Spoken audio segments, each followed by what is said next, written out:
When I said topics, subtopics, subtopics, you will be now having almost 2 to 3 dozen topics. On each topic, you are preparing notes.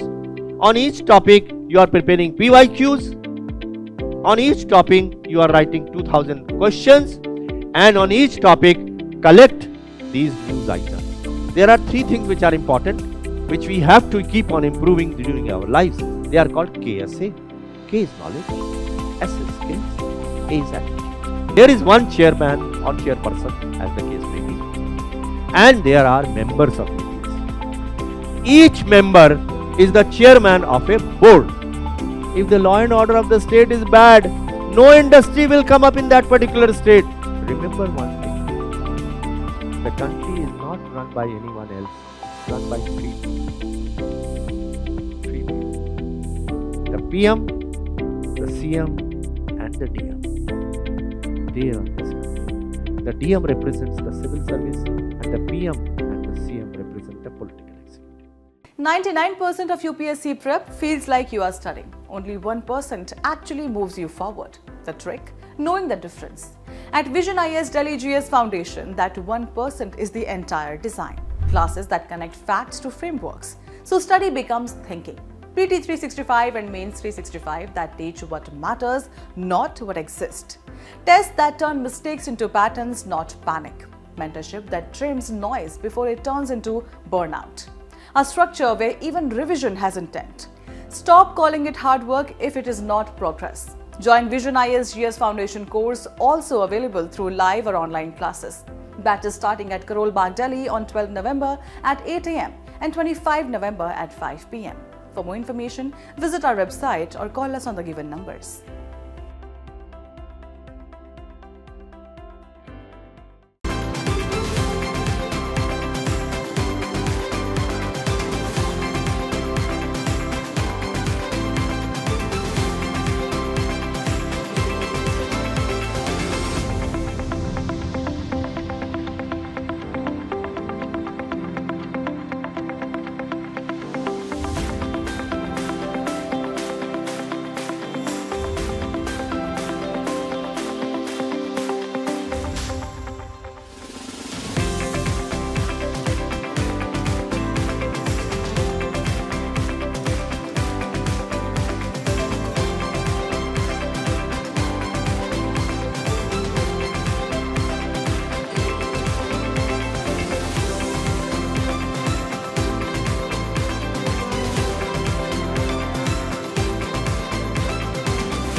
So my name is Krishna Mohan.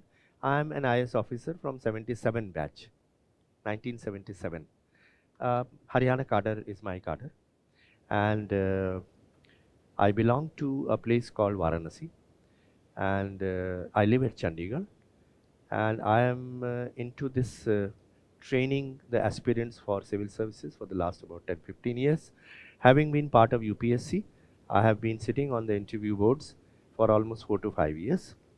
And the subjects which I had in my graduation were physics, mathematics and statistics, after which I did my MSc physics, and then I appeared for the civil service. So today we are going to talk about, and please feel free to ask me at any point of time. You can stop me, you can ask me.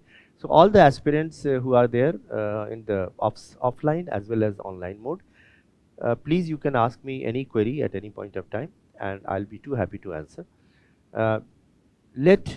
Even though the number is not very large on offline, but I would like all of you to ultimately succeed. And it appears that all of you will be appearing for the first time at the interview, at the examination, or any one of you have got a call this time? No, none of you. So it's all for the first time. So you require a strategy for the prelims as well as mains. But today the The topic is preparation for the interview, the personality, how to improve your personality, because ultimately that is the final goal. Okay, and I shall explain everything inch by inch to you, so that you have absolutely clear idea as to how the UPSC interview takes place. So, or let me first of all,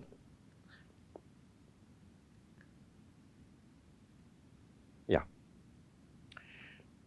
So the UPSC interview takes place 275 marks. You are aware.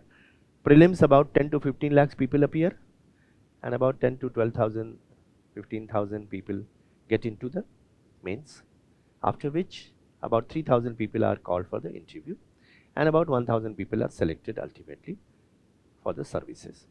There are about 20 odd services, and all of them are extremely good. So don't have this impression like people tell you that only IAS is the service. No, every service is as good as IAS. Nowadays, particularly with this Prime Minister, he has taken care that every service you get officers who occupy the best position. In the Central Secretariat, Government of India, the officers are not only drawn from IAS but are drawn from all services. You have IPS officers, IRS officers, income tax, customs, audit and accounts, all occupying important position. So my suggestion to you would be, number one, whatever service you get into, be very happy with that service. They are as good as IAS, and then you can take 1 year extraordinary leave and prepare for the IAS also. Okay. Supposing you are interested in foreign service, then IFS. Most of the people want to give IAS as the first preference. But there are people, some of them, who give IPS as the first preference. Rarely I found that some of the candidates also give Indian Revenue Service as the first preference also. Be that as it may, whichever, but the important thing is that you must get one service. So one thing which I would like to tell you is that while preparing for civil services, also prepare simultaneously for other services like state civil service, both in executive side, judiciary side, as well as public sector undertakings. So Coal India Limited and NTPC and NHPC, whichever is suitable to your subjects, and also appear at the banks, probationary officer of banks. So that you get into one service, and it gives you huge amount of confidence. If you get one particular service, it will really give you a good amount of confidence, and therefore it will pave way for getting into civil services also. Giving my own example, after doing my MSc, I wanted to become a lecturer. I was first class throughout, and brilliant academic record, world medalist. But it so happened that destiny takes you elsewhere, and I started appearing at the competitive examinations because I didn't get lecturership. If I had got lecturership soon after MSc, I would have probably gone to the academics. But then you required PhD to get lecturership, and that was 4 years, 3 to 4 years. I didn't want to wait. And I got into bank, I got into LIC, I got into ONGC, everywhere. Joined the bank, and then after 3 months, I got into IAS. I got the result of IAS was declared. And I have never looked back, and I have always felt that probably it was the best thing that could have happened to me, joining the civil services. Remember one thing, civil services are going to remain the most important service in this country for the next 500 years. I can tell you, agle 500 saal tak, even then, this service is going to be the best. The kind of opportunity that this service offers is absolutely uncomparable to any other service. So make an attempt. There are now 6 attempts which are available to the general candidates, and more than 6 attempts available to the other candidates as well. And therefore, which are good amount. When I was there, there were only 3 attempts which were there. But nowadays, the number of attempts has gone up. So there is a good possibility. And one more thing I'll tell you, the prelims. People think that 10, 15 lakhs of students, how will you compete? not everyone is serious. Don't think that everyone is serious. 10-15 lakh people, very few of them are serious. So if you are serious enough, you'll get into that. And prelims is the most dicey part. Mains and interview is not that dicey. Prelims, because of the nature of the examination, which has got two papers. One of them, of course, the general studies, and the other is the CSAT. CSAT is a slightly tricky paper. Though it is only, you only need to, it's only qualifying. So only 33% marks are required. But people tend to neglect that. But don't neglect that. Okay. So prelims is the first stage. And prelims and mains, the gap is not much. So you have to prepare both prelims and mains together. And one of the fundamental things, how to start an preparation. When you bring an electrical appliance at your home, what is the first thing that you do? You bring a new kitchen machine or a washing machine or a microwave oven. What is that thing that you do when you bring a new appliance? Come on. Yeah. So you check the manual, operating instructions to find out how it will operate. In the case of civil service, you have to check the syllabus. And syllabus, you have to, they are the main topics which are given.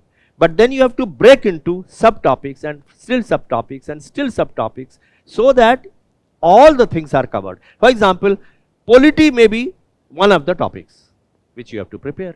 But polity, if you break down parliament, then question hour, then 0 hour, so you have to, sometimes the question may be from 0 hour. So you have to see the syllabus and then break into different topics, subtopics and still subtopics, and then start preparation. Then the second thing you have to see is PYQs. So all PYQs for the last 10, 15, 20 years, you have to go into that. These two things are the fundamental things, and they will help you in preparing the notes. You are not supposed to read books directly. It is not possible. You have to prepare crystal clear notes written by your own hands with your own handwriting. People find it very, very boring. Okay, why you have to write the notes? But that is the only way of preparation. So my suggestion to you, and with all humility I was going to say, I want to see, really want to see all of you becoming successful. So first of all, prepare the list of the topics. You can consult many people. Nowadays, artificial intelligence is there. Don't think artificial intelligence is bad. ChatGPT is excellent. Grok is excellent. Gemini is excellent. They will offer you extreme amount of help. But then physical labor with your own hand, it is irreparable. It is, you have to do that. So what I used to do, and still that thing works, is that you bring registers from the market, you know, that long registers and this much thick registers, purchase 15, 20, 2 dozen, 3 dozen. And then for each topic, subtopic, subtopic of the syllabus, you start getting the, do the cherry picking. What is cherry picking? Okay, cherry picking is for a topic, you try to find out all books, what are the good things in each book. You get something from book A, something from book B, something from book C, something from book D, and then bring them and write them down on your registers, so that your register is an amalgamation of all the good things which have been written by the various authors. Please do not go to read the books written by unknown authors. Please don't do that. There are nowadays people are writing books without having any knowledge. They are the fly-by-night operators. Consult the reputed authors, reputed websites, and then, as I said, prepare the 3 months are required at least for preparation of notes. Yes, if you have someone who is known to you, who has already appeared and he has already been successful, you can borrow his notes, not a problem.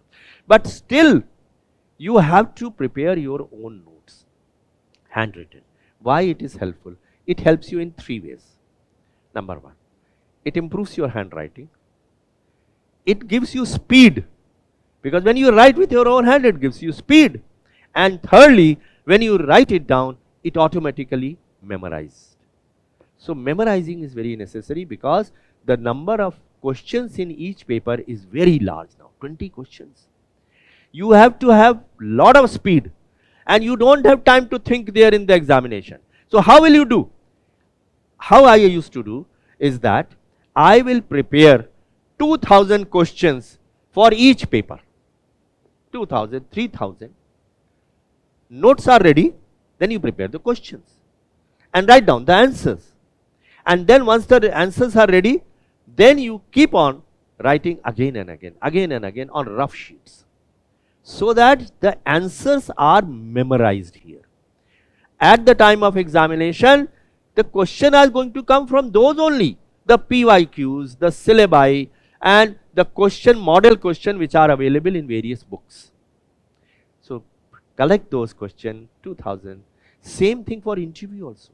You have to do for 2000 question prepare. And what we will do in the interview, I am going to tell you. It is extremely interesting.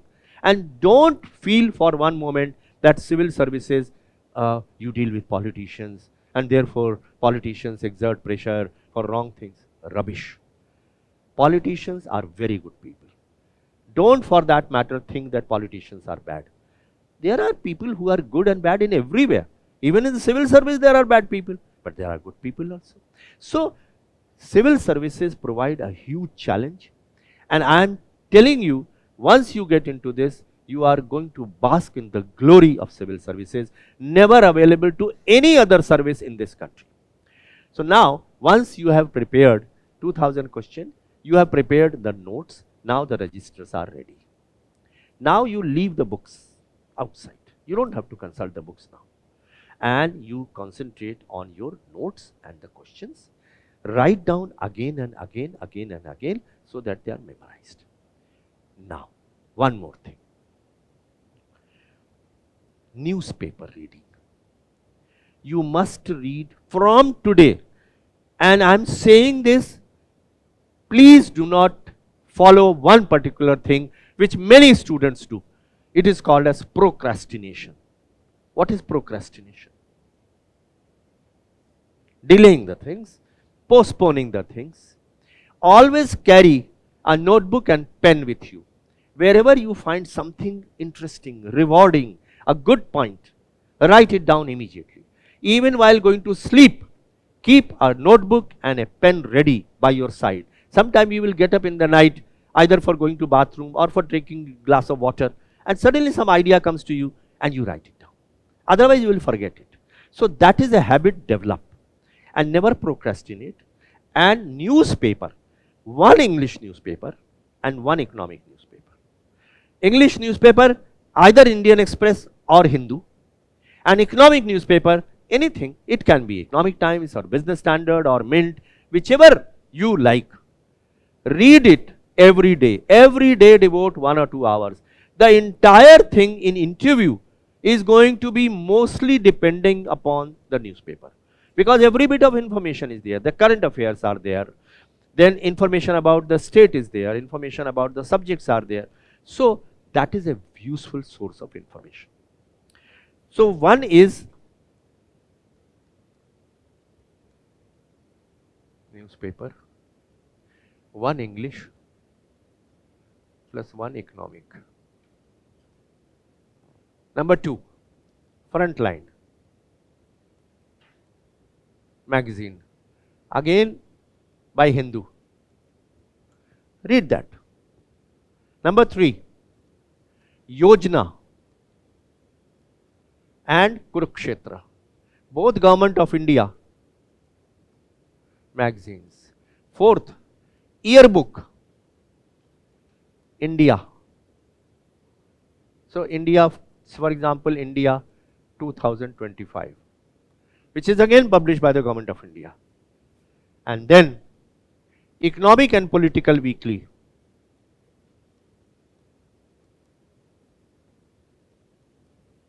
There is one very good book which is called as Seminar. It is a magazine, magazine which talks about all important aspects which are the current events. And then once you are going through the newspaper, pick out and encircle those news relevant to the various topics. For example, there can be something on education, something on health, something on science and technology, something on environment. Cut those news items with a scissor and paste it on a A4 sheet. Write down the name of the newspaper, the date, and put it in a file subject wise. So something. Now, when I said topics, subtopics, subtopics, you will be now having almost 2 to 3 dozen topics. On each topic, you are preparing notes. On each topic, you are preparing PYQs. On each topic, you are writing 2000 questions. And on each topic, collect these news items. So, you will be putting those news cuttings into the various files, subject wise. This is becoming your encyclopedia or background material. Books, now you disregard them. Now, 8 plus 8 plus 8, that is the time. 24 hours are available to you, 8 hours of study, 8 hours of sleep, 8 hours devote for either your sports activities, doing exercises, or improving your knowledge. How do you improve your knowledge? If there is a university in your area, go to the professors, go to the teachers, get your queries resolved, and also find out what is new which is being done. After all, there are 10 lakhs people who are appearing. So you have to do better than others. So you have to get some new material. Supposing your sociology is your optional, then you have to get some more material than others are writing. That will be given by the professors of the university, who will tell you these are the new research areas, and then you add on those things to your notes. So then while writing notes, always keep some sheets blank, so that you can keep on adding those things to those topics and subtopics. Are you understanding what? Anything if you don't understand, please let me know. Okay? Now, so this particular material is ready, 8 plus 8 plus 8. So the remaining 8 hours, you must improve your health, keep health, because ultimately 1.5 hours, you require 1.5 hours, 1.5 year, 18 months of preparation is required. It is a long time. You have to keep your energy boosted at all times. There will be times for depression which will go. Don't allow that to happen. And that will be possible only when you divide your time. And one more thing, please don't consult social media during this time. Social media means Facebook, Twitter, all those things. You use social media only to the extent of gaining information and adding them to your notes. Okay? Now, once this material is ready, where do you sit in the room? One thing which I will tell you, lot of time is taken away in transport. You come for taking sessions, and there lot of homework is more important. Self-study is extremely important. I never went to any academy. I never went to any missionary school. I did from Kendriya Vidyalaya. My education language was Hindi. Of course, English I learnt over a period of time. But I never felt that I was in any way inferior to another person who was getting education from a missionary college or school. So don't have this idea. People they will give you all kinds of wrong things. People from rural areas cannot do it. No, rural areas are very successful. Hindi they can't do it. No, Hindi is again very successful. Regional languages also. Missionary schools. Everyone. You just require self-study. 1 or 2 or 3 or 4, whatever topics you want, you think like optional. If you want, you can take training from this. And of course, mock interviews, etc. We'll talk about it in a little while from now.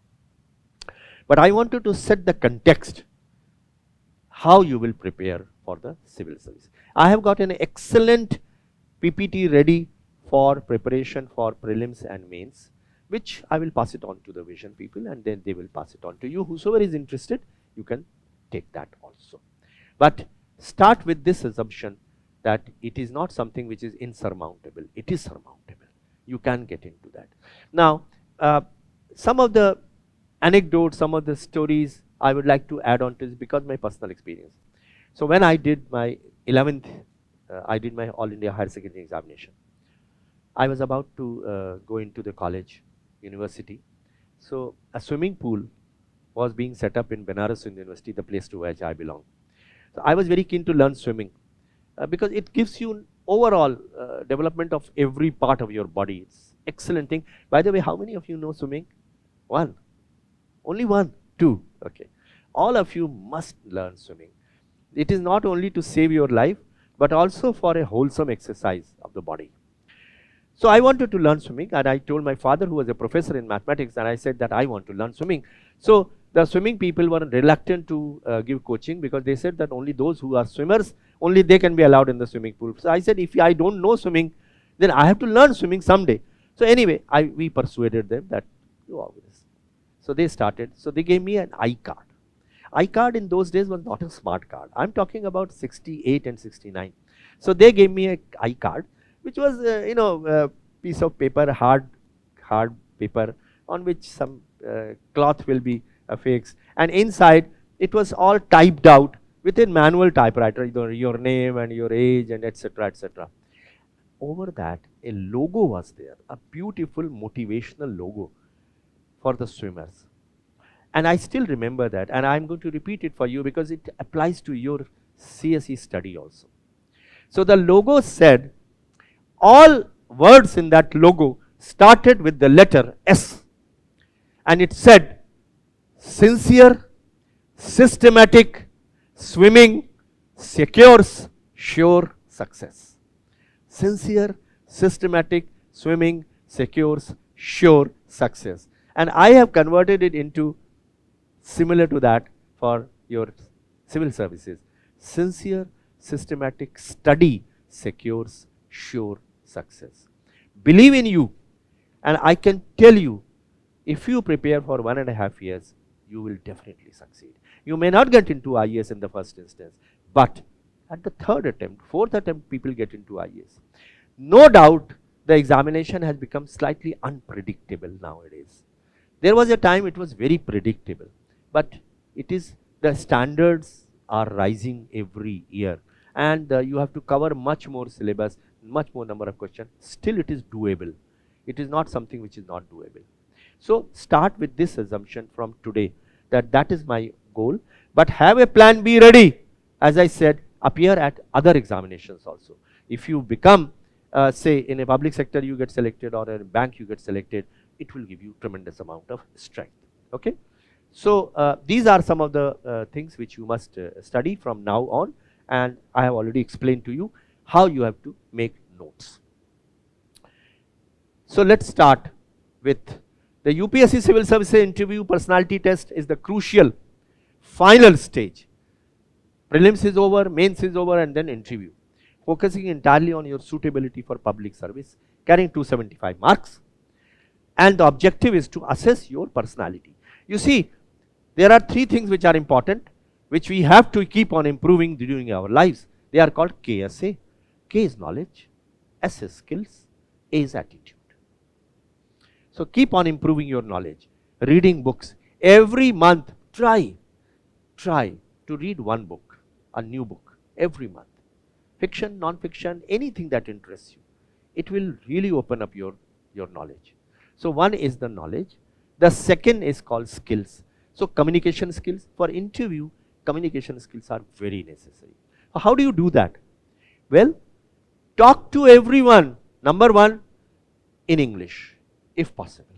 Because interview is mainly conducted in English or in Hindi or in regional language, but English has this advantage that every member of that panel knows English. Sometimes what happens is that they may not know Hindi.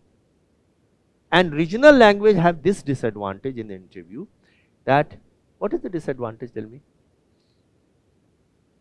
What is the disadvantage in the interview for a regional language? Accent. No, there is an interpreter. There is an interpreter. But then what is the negative thing which, do you know what is this? Your time is cut out by half. Why? Why? An average, a candidate will get 20, 25, maximum 35 minutes for an interview. Supposing he is speaking, giving replies in a regional language, so the interpreter will also take time. He will ask question, the panelist will ask a question, he will translate it into your language, then you will give a reply, he will translate it back. So the time of 25, 35 minutes, they will not give you 1 hour. So that gets reduced. And that is why I said, if you can take it in English, the best. But I am not suggesting at all that you cannot appear in other languages as well. Now, the core objective is your personality. So personality is your attitude. I said KSA, knowledge, skills, communication skills. You have to learn communication skills. How do you do that? Number one, there are a number of things which are there in communication. Eye contact, scanning the board, modulation in the voice, how you sit, body language. You have to stand before a mirror and speak out. Record that on your mobile phone. Let it be replayed to you and you find out where you were doing it rightly, where you were not doing rightly. If supposing there is a movement of your eyes or your mouth, that will be visible in the mobile phone. When I appeared, there was no such thing, mobile phone. But now you have that advantage. Or you can ask one of your colleagues, your sister, your brother to watch you while you are speaking. But practice before a mirror. And also do appear at the mock interviews. They do help in at least enhancing your question bank. Because every time you go, there will be 20-25 minutes of mock interview in which they will be asking you questions, and those questions will become part of your question bank. You may not get the same question in the final interview, but it will be definitely helpful. As I said, 2000 questions you must prepare for every paper in the mains and also in the interview. Then the fundamental thing which must register here, you see the prelims and the mains both contained, as I said, a variety of subjects. There will be history, there will be geography, there will be science, there will be environment, there will be art, polity, economy. Now, the books that you need to consult, and already I am sure all of you must have already been knowing, 9th, 10th, 11th, 12th NCERT books. You must brush up from NCERT books. They will provide a solid foundation to you for preparation of prelims and mains. So that is something which you should do. And then the third thing was A, attitude. Attitude includes your personality. Now, whereas the mains are mainly judging the knowledge and to some extent skills also, because the writing skills, how do you write, that will be judged in the mains. But interview is primarily your personality, your way of looking at things, attitude. Okay. So attitude we will talk about, and to some extent knowledge also. For example, knowledge about the current affairs, that's knowledge that you have to prepare. The interview is going to be primarily based on two things, the DAF and current affairs. DAF you know, DAF 1 and DAF 2, both have to be filled up by you people only. And that is a document which is the fundamental document on which all interview questions are based. And you must take extra care in writing and filling up each and every column. I shall take this almost 1 hour I will devote to DAF only. Because you must know, nowadays DAF is being filled up from the beginning itself. So, and then some corrections are being made at a later stage when you are called for the interview. Alright. So the objective of the interview is to assess your personality, including your mental alertness, clear and balanced judgment, moral integrity, critical assimilation and social awareness, not your knowledge. They will not ask, they are not expected to ask who is the governor of this state or who is the chief minister of state. These things are already there in the mains. And if any advisor does that at the interview board, he is politely told by the chairperson, please don't ask such questions. Ask questions where you can assess the mental ability of the person to think, the pros and the cons. And then naturally, immediately, so the moderator is that chairman of that board. Now, how many people are there? In the UPSC, UPSC is a circular building, and UPSC comprises of many members. Some vacancies are already there. There is one chairman or chairperson, as the case may be, and there are members of UPSC. Each member is the chairman of a board. So supposing 6-7 boards are continuously, constantly, they are going to start in the month of December or end or January. So supposing there are 6 boards which are being created, so there will be 6 members of UPSC who will be chairing those boards. And besides the member of UPSC who will be chairing the boards, there will be 4 members. 2 on the right side, 2 on the left side. Okay. So the seating arrangement will be something like this, that it will be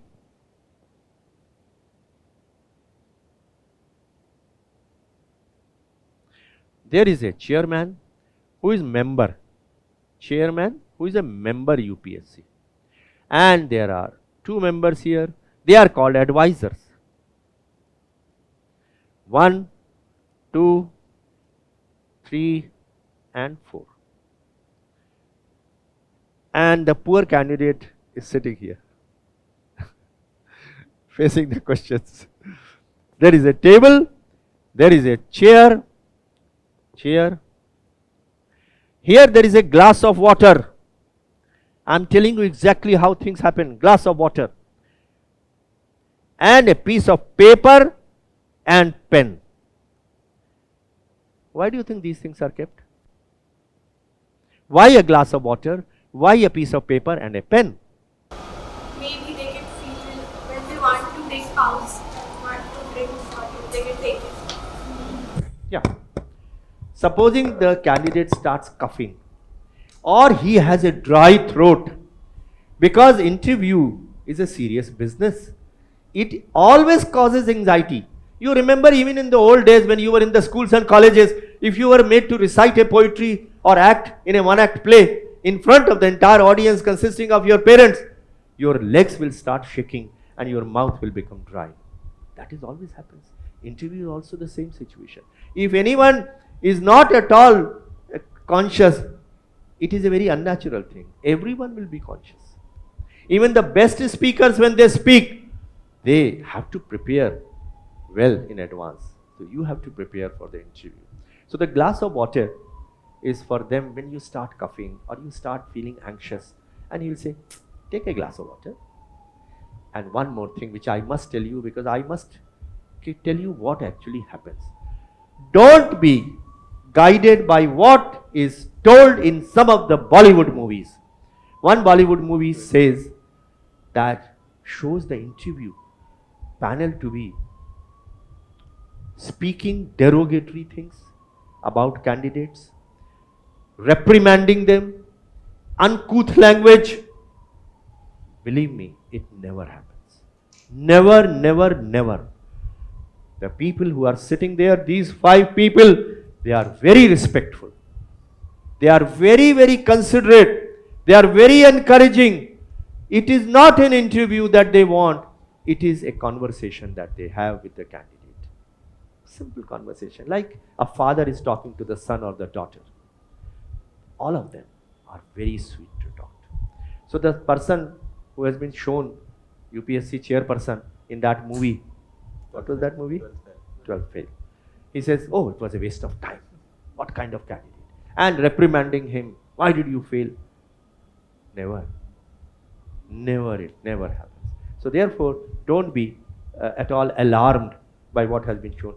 The Bollywood movie have to be dramatized sometimes. So that is one thing which I should make clear.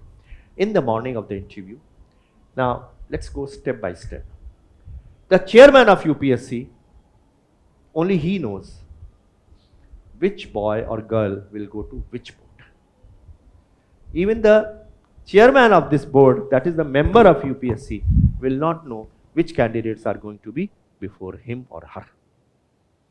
It is done through some computerized methods. It can be an algorithm or some software, or it can be by draw of lots, whatever it may be. But the chairperson also has no virtual say. He does it in a very transparent manner. Believe me, UPSC still maintains to a large extent the meritocracy. So in the morning, every candidate, the number of interviews, candidates interviewed on one day in one board will be 10 to 12. 10 to 12. So 5 to 6 candidates before lunch and 5 to 6 candidates after lunch. And if there are 6 boards, so there will be about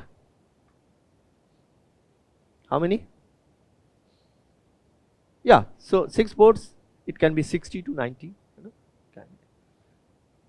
Because every board will have 12 or 10 candidates. So 60, 6 will be 90, yeah, about something like that, 60 to 80, 60 to 90. And then that is why interview have to continue for almost 3 to 4 months. Because 1,000 people have to be, 3,000 people have to be interviewed, okay. Now, when you get the letter for interview, it will be in the form of e-summons. Before that, you have to modify your DAF also. They have brought out from 13th to I think 27th. How much? What is 27th? Yeah. So you have to modify, improve upon your DAF wherever you want to make changes. That window is open. You have to do that. Otherwise, you will not get a e-summon. So once you get interview call, go to UPSC office, UPSC, the Dholpur house, where you will be interviewed a day before. Why you should go a day before? Why? To have a feel of the area and to find out how much time does it take from your home to travel to the UPSC office, because Delhi traffic is unpredictable. So go one day before to find out how much time it's taking. And then on that day of the interview, you go and reach there 1 hour in advance. Please don't reach at the appointed time. You will be nervous, huffing and puffing, and your interview may go bad. So reach 1 hour in advance. There will be a interview letter, you will show it to the gatekeeper, there will be a security man, and they will usher you in. Now the dress. The male people, the gentlemen, they should wear a shirt, sober colored, not gaudy colored, not too much of colors in it. A plain shirt is always advisable. Tie, yes, you can wear a tie if you want. A coat, if it is winter, yes, you can wear a coat.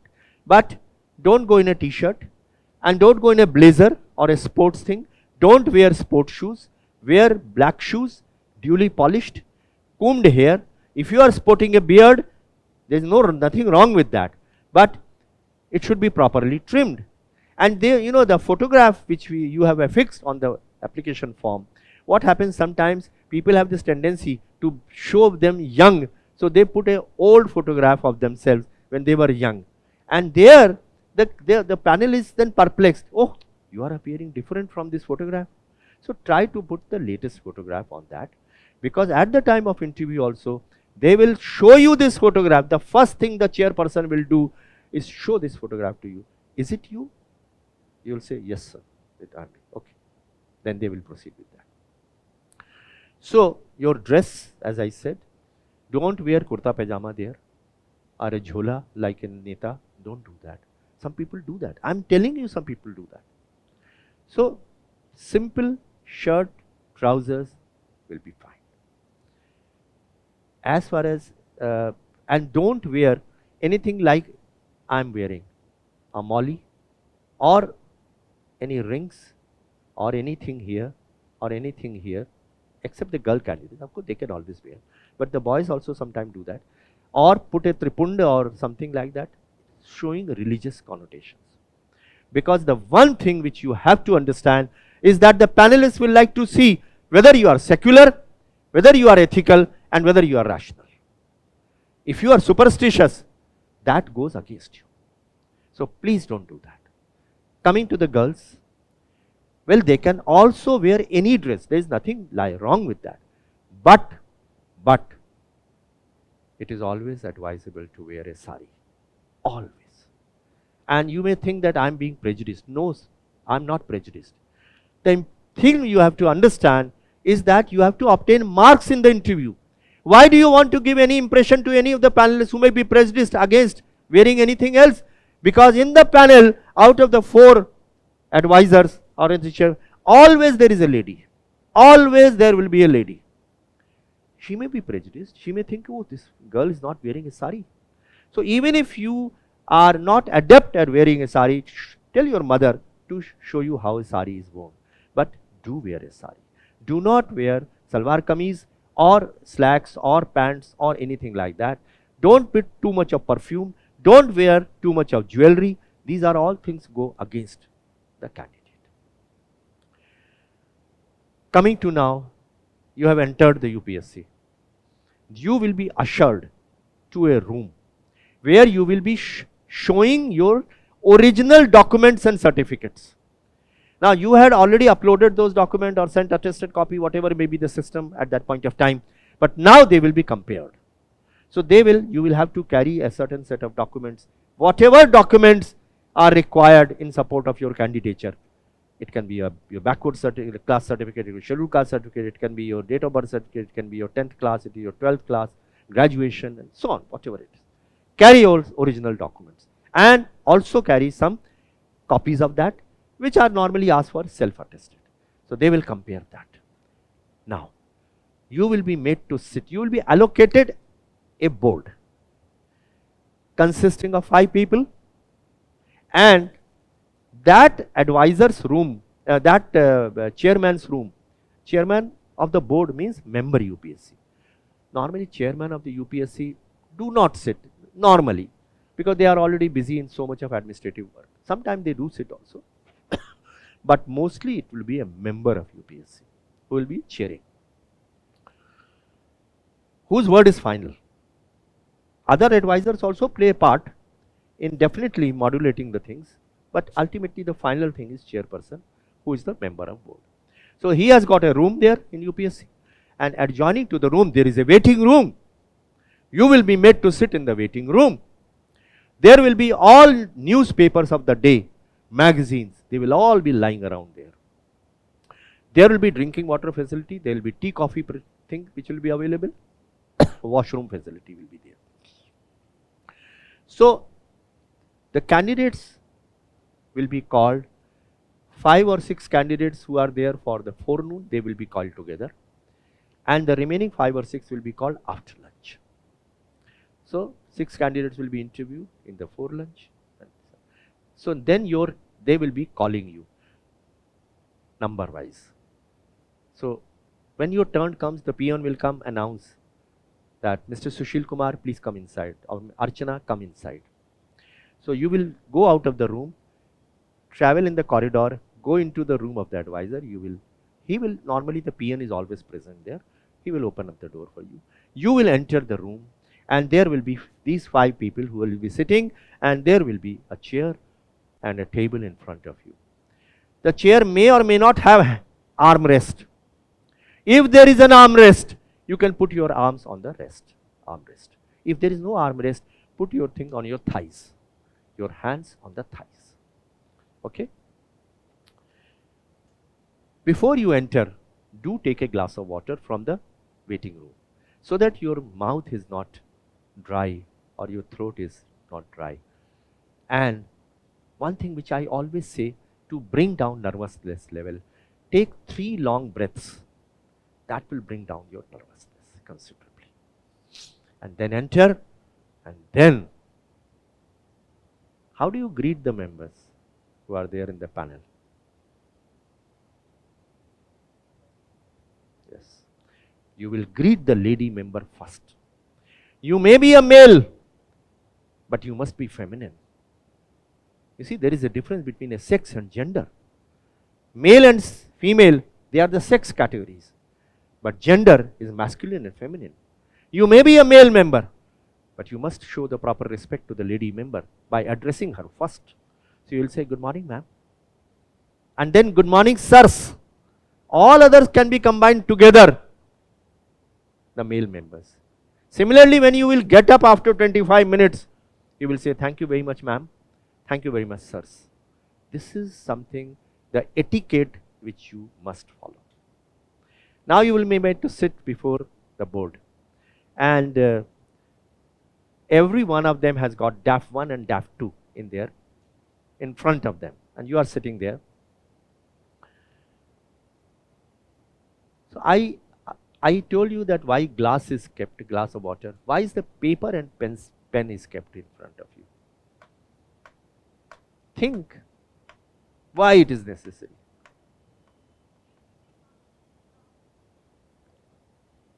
Draw something, some figure. Huh?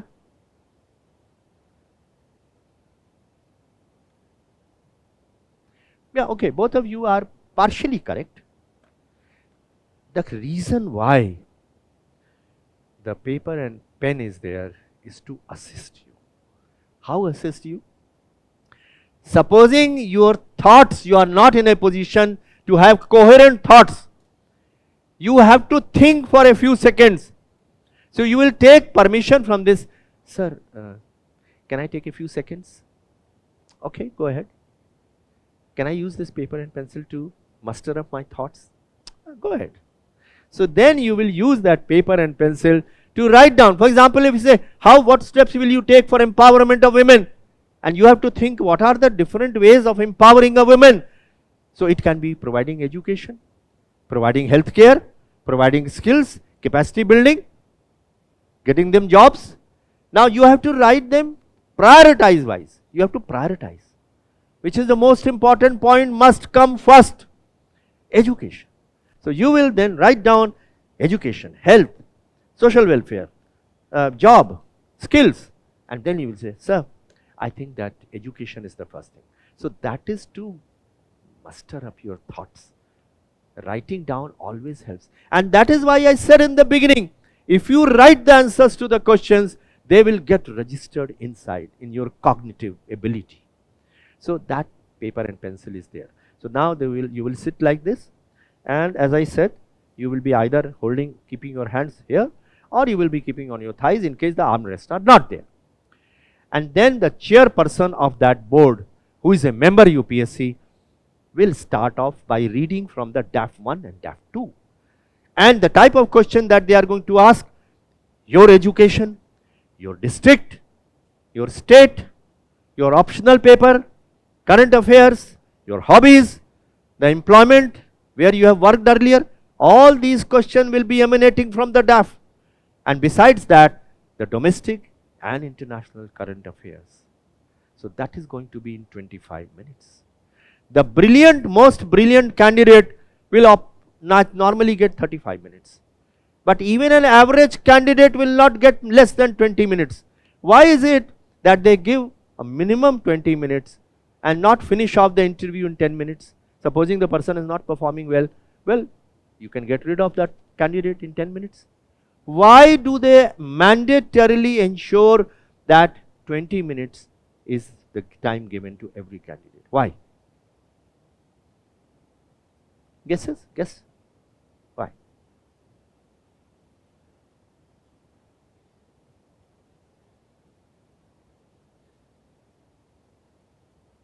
Oh, okay. Okay. Yeah. So that is definitely there to make the person comfortable. But more than that, if that candidate is given just 10 minutes and he goes out, he will be in a state of depression. That other candidates have got 20 minutes and my interview has finished in 10 minutes. That means I must have performed very badly. So it is not to give that kind of a message to the candidate. The message is that everyone will get 20 minutes, whether you perform well or not perform well. So that level playing field is given to everyone. Everyone has this feeling of satisfaction which you also expressed. Feeling satisfied, I got 20 minutes. If you get 10 minutes, outside you will be morally totally depressed. Oh, my interview was over in 10 minutes. I must have performed very badly. So it is to boost. That is why I said films like this, 12 pass, 12 fail, whatever it is, they don't paint the real picture. The real picture is like this. They are extremely motivating, extremely encouraging people who will never like to give a signal to the candidate that he or she has not performed well. Okay? So now he will read out the question from the DAF. Now there are 5 members, 25 minutes supposing one gets. So every panelist will give 5 minutes. Now within that 5 minutes, the question also has to be asked and the answer also has to be given. So normally a panelist will not be able to ask more than 2 to 3 questions, because the time is just 5 minutes for that panelist. So you have to ensure that the answer which you give are over in such a way that you are able to field at least 2 to 3 questions. If you give very long answer, what will happen? You will not be able to field so many questions. And that is why your answer should be clear, succinct, crisp, to the point, not beating about the bush. You must, there is a 30-second rule which says that every question must be answered within 30 seconds. So therefore, question of prioritization becomes necessary. You have to prioritize your answer. And for prioritizing your answer, you have to think, pause, take a break, muster up, prioritize your answer, then come out with the answer. Don't be in a hurry to give answer. If you are in a hurry to give answer, you will not be able to prioritize. And take the help of the piece of paper and the pen which is lying in front of you, which will give you a good amount of this strength to ensure that your answers are right, cogent, and at the same time you are able to field as many questions as possible. If you can field 12 to 15 questions, very good. And don't be hesitant in saying no if you do not know the answer. Rather than bluffing, bluffing leaves a very bad taste in the mouth of the panelist. So you say, sir, I don't know this answer. Or you say, I know part of the answer. So can I tell you part of the answer? Okay, go ahead. That's all about I know. Never say this thing to the panelist, sir, can I make a reasonable guess? No, never. Most likely he will say, no, you will not do that. Either you know that or you don't know that. You can't ask the panelist, sir, can I make a guess? In the mock interview also sometimes these candidates, and I tell them very clearly, don't guess. If you know, yes. If you don't know, say no. If out of 15 questions, 2-3 questions you are not able to answer, there is nothing wrong with that. But 2 things you must remember, the first question and the last question, try to answer in the best possible manner. The first question, if you answer well, it sets a right tone. A beginning is good. And the last question, why that should be answered in the very good manner? A good answer. Why?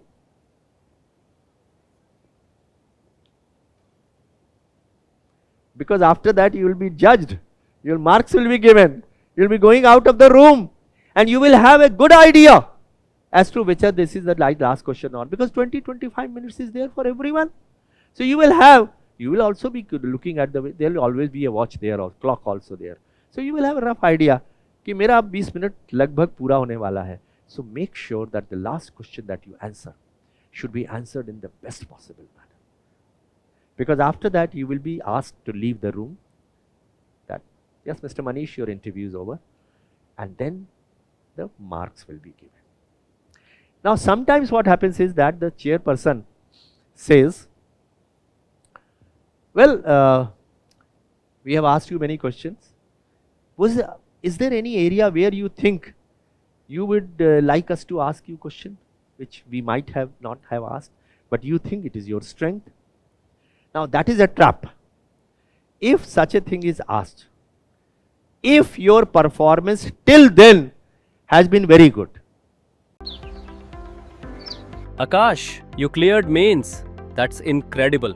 Congratulations. Thanks. But now comes the toughest part, the personality test. Honestly, I'm not sure how to prepare for that. Don't worry. I know someone who can help. My cousin. He cleared the exam last year. Let's go meet him.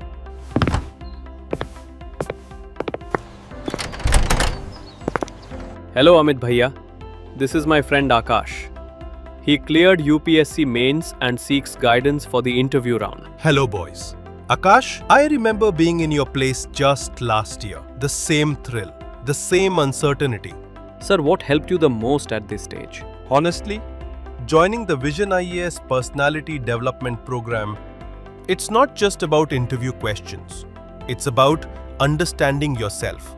They help me plan my DAF carefully because most questions come straight from what you write. Then came the mock interviews, which felt exactly like the real UPSC panel. We worked on communication and confidence, how to think clearly and express better. And after every session, I received personalized feedback that helped me improve with every round. That sounds perfect. I'll enroll in this program. And hopefully, with the right guidance, I can succeed just like you. Exactly. And if you feel you need any further guidance, you can speak to their counselors as well.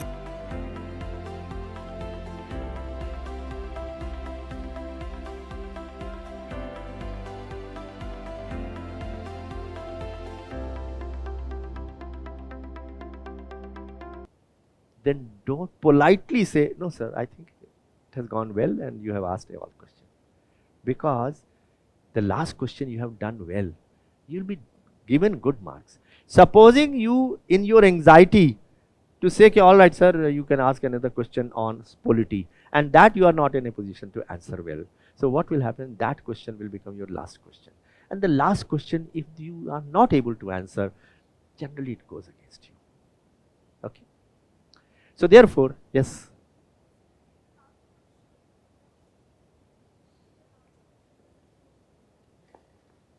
If the last question does not go well and you get an opportunity of, then go for it. You say, sir, my international relation is my special topic on which I have prepared. Okay, in that case, we can say that. Yes, in case it has not gone well, then there is an opportunity which he is giving to you, and you catch that opportunity and you say, yes sir, I would like you to ask question on sports or on arts or on environment, whatever is your strength. And you go ahead, because that may go very well with you, and maybe that becomes the last question, and so that the marks are then. Sure, one more question. If they ask some question which I don't know, which I partially know, like SDG or something, then how to answer that question? So you'll say, sir, I do not know the complete answer to that, but I know part of the answer, and I would like to submit before you. So they will say yes. But if you say that, can I guess, that they will not encourage. But part of the answer, definitely they will encourage. And you can say that part of the answer and then say, so that's all I wanted. I know about it. I don't know more than that. It will be treated in your favor, that you know that thing partially. You see, nobody is not an encyclopedia. Nobody is an encyclopedia. And they also understand that. After all, they are sitting there, they are all retired. You know, these officers, who they are? One will be a retired IAS officer, one will be retired IPS, one retired IFS, one educationist, a vice chancellor, etc. They also have had 35 to 40 years of service. They can't expect a young boy or a girl to muster up that kind of knowledge. So they also know that. So it is ultimately, judging your attitude. And I will tell you what exactly is the attitude as we go along. And feel free to stop me at any point of time. Sir, I have one last question. Sure. Sir, if 3-4 questions continuously, I don't know what to answer. Then how to make the situation safe? Still, my interview safe. Like, I will. Okay. First of all, I'll tell you one thing. One person, one panelist, will not generally get more than 2 to 3 questions. Okay. So now how it progresses? The chairperson will ask a few questions, 2-3 minutes, 4 minutes maybe. And then he will say, all right, so let's start from that side. And you know what the pattern which follows sometime what happens, for example, you have come for interview. So they will say, all right, let's start from this side. The next candidate comes, okay, let's start from that side. So after 3-4 minutes, it passes on to the next thing. So if you are saying that 3-4 questions you are not in a position to answer, that rarely happens, because one of the panelists will ask 2 to 3 questions only. It will go to the next panelist. And I don't think that you will not be in a position to answer all of them, you see. And if it happens, it is bad luck, that's all. In rare case, I am asking if unfortunately the candidate is not able to answer continuously 3 to 4 questions. No problem. It is the overall thing which matters. He psychologically get depressed that my it does interview happen. is about to but be again, as I said, nothing like that will happen like 12 fail or 12 pass wala. They will encourage you. They'll say, don't worry, take a glass of water. You want us to wait for a while? Okay, wait for a while. First of all, don't feel discouraged. Out of 15 questions, if you are not in a position to answer 5 questions, even then it is fine. Even then it is fine. We should still keep courage to continue. Yes, you should keep on giving answers. Yeah. You see, people have, ultimately, it is the total of your mains and the interview. If you have done very well mains, still you will get. When I was there in my batch, there was a candidate who got 0 marks in interview. 0. And he was still an IPS officer. He got into IPS. Because his mains were so good that he was able to get it. But that thing never happens now. You will get minimum 33% marks. And maximum marks you can get up to 75%. Now you will ask me how the marks are given. So first of all, let me tell you, the chairperson will pass it on to one of the panelists. The panelist will ask some question, you will give the answer. It will go to the next one, then it will go to the third one and the fourth one. So after the interview is over, and one more thing you should always remember, whenever you give answer, always try to give examples. Example is something which strengthens your answer. If you have to talk about integrity, then talk about TN session as an example. If you have to talk about, for example, discipline or hard work, talk about one of the IS officer, Pame, who constructed 100 kilometers road through crowdfunding. So example should be ready always. If you have to talk about geopolitical issues, what is geopolitics, what is geoeconomics? Give an example. For example, buying petrol from Russia. That was a geopolitical thing. So examples must be, at least one example in support of your answer you must give. That will strengthen your answer. Theory itself is not sufficient. All questions will have some relevance to a current affair. And that is what they want to know. Whether you understand the relevance of a particular theoretical issue, how do you link to a current internet? That is, not only prepare the static issues, but dynamic issues. Everything has got a dynamic thing attached to it, which keeps on changing over a period of time. So, what is going to be the dynamic effect of a particular static issue? You must know. Economic, you will know many things, but current, what is happening? For example, if I say that sustainable development goals. So sustainable development goals, you can tell these are the sustainable development goals. But what is India's ranking in that? In terms of clean water, in terms of this, you should know. And you should know the schemes and programs. And one more thing which I would like to tell you from the current affairs point of view, do read post 2014 all the schemes, programs brought out by the government of India. Beti Bachao, Beti Padhao, Namami Gange, Addl Pension Yojana, all schemes and programs by this government post 2014. You must learn by heart. And one more thing I will tell you is there is a good document available on as free of cost PDF on the internet. It's called 70 policies that shaped India. 70 policies that shaped India. It gives you a bird's eye view of all the policies which were framed by the government of India from 1947 till today. Everything is given in one paragraph. Understand that. Then if you want to know, have a scientific knowledge, because what happens is that you may be knowing physics, mathematics or electronics, you must have done BTech. Sometimes we forget about that.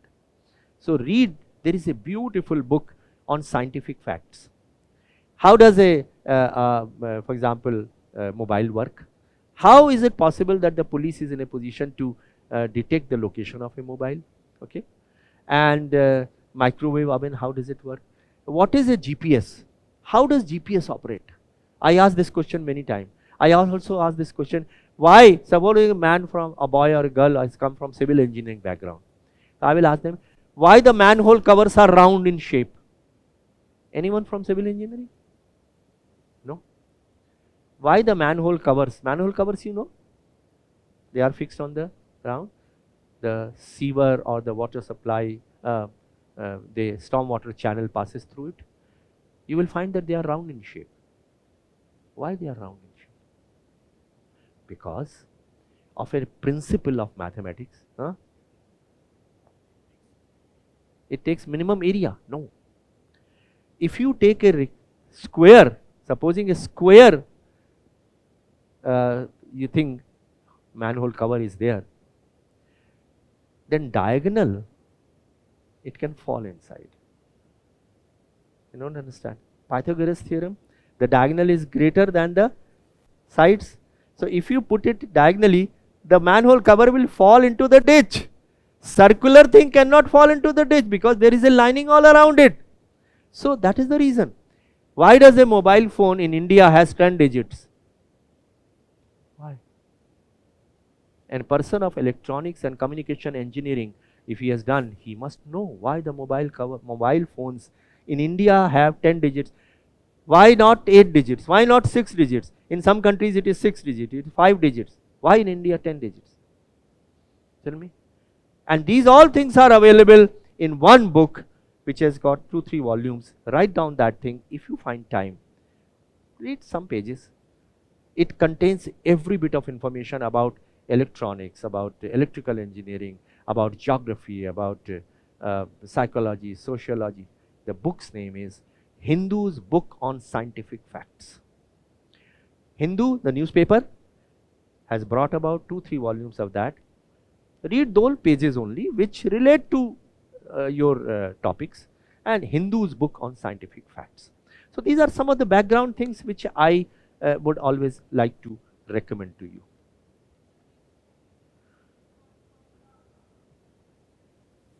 From the candidate is not from the BTech background, Yeah. then they will not ask that question generally. we don't need to They will read this not book ask now. the question. They will ask a question only if you have taken in graduation, something like that. But they may ask you a simple question like, how does a global positioning system operate? GPS. That's a very normal question. So, sure. Sometime question ask where the answer may go legal but unethical, or maybe the answer is ethical but may go controversial due to its non-legality. How to tackle some question like that, sir? Or Example? skip them? Give an example.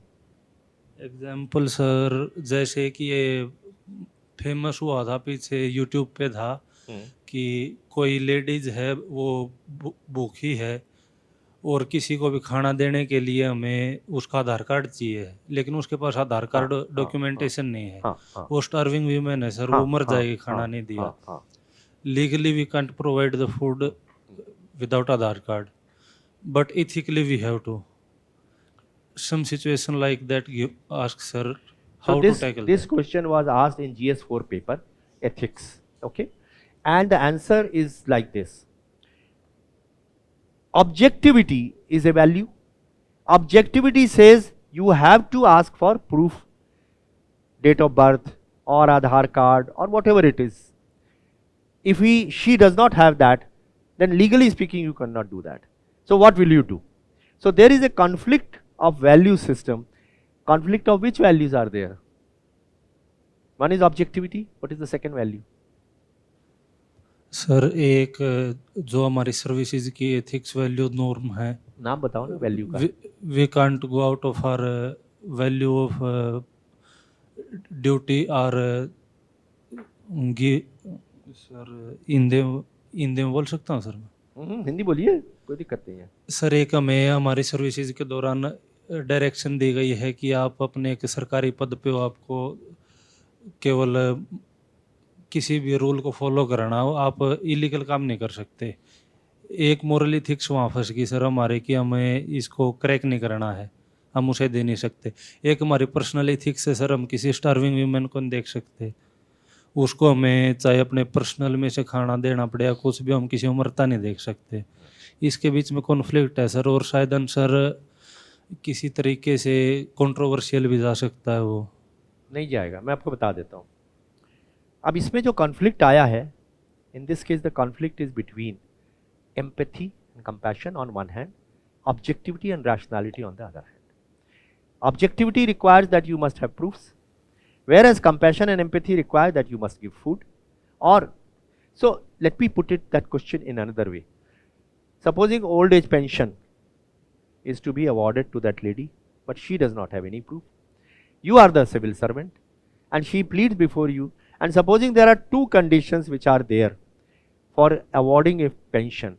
One, that the lady must be beyond 60 years of age, and the second is that she must be a resident of that particular village. She does not have either Aadhaar card to show the residence, does not have date of birth certificate to show that she is more than 60 years old. So what will you do? So here a conflict has come. So now in order to resolve that conflict, the DM or whosoever the officer is, you will say, sir, they are both compatible. We can easily resolve them. So what will you do? You will ask your revenue officer to get statements of all the villagers in that village. They will say, yes, we have seen this lady residing in this village for the last 30-40 years. So she is a resident of that. Let him submit a inquiry report. You keep that inquiry report on your file, and then regarding the age, she does not have date of birth certificate. You ask your chief medical officer, the civil surgeon, to gauge the approximate age of that lady. Doctors can gauge the approximate age from the bones and from the teeth and all those things you can gauge. So the doctor will give a certificate, yes, she is more than 60 years old, she is about 75 years old, and the requirement is just 60 years old. So now you record as an officer that I have personally satisfied this thing through two inquiries which were marked, one to the revenue officer and the other to the chief medical officer. They have both come to this conclusion that she satisfies the requirement, and therefore I sanction this. So this is what they expect, and that is what Narendra Modi says, that we should move away from rule based to role based.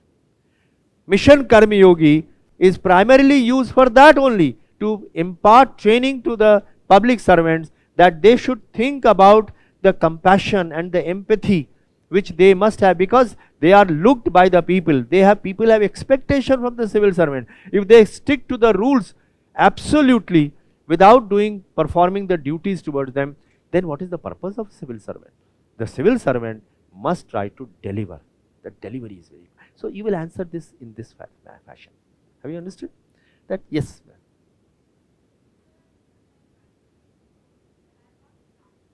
I did not choose law as my optional paper. So, and I've been quite out of touch with the field. I'll be sitting for interview this time. So what kind of questions should I expect from the field, or what kind of preparation should I do? Considering there's not much time. You have done LLB? Yes, sir. So first of all, let me tell you, you cannot take this argument that I have forgotten whatever I studied in LLB. Don't do that. But at the same time, do not expect very, very deep questions, because the people who are sitting there, they have an elementary knowledge of law only. They are not lawyers or jurists who are sitting there. But elementary, I would, for example, like you to read 10 judgments that change the history of this country. So Maneka Gandhi case and Keshavanand Bharati case and all those. So read those judgments. Then also please prepare the glossary of terms and definition. In fact, that is something which I always tell to every one of you. Whatever subject you are studying, go through the glossary. What do you understand by res judicata? What do you understand by this? So read through the glossary.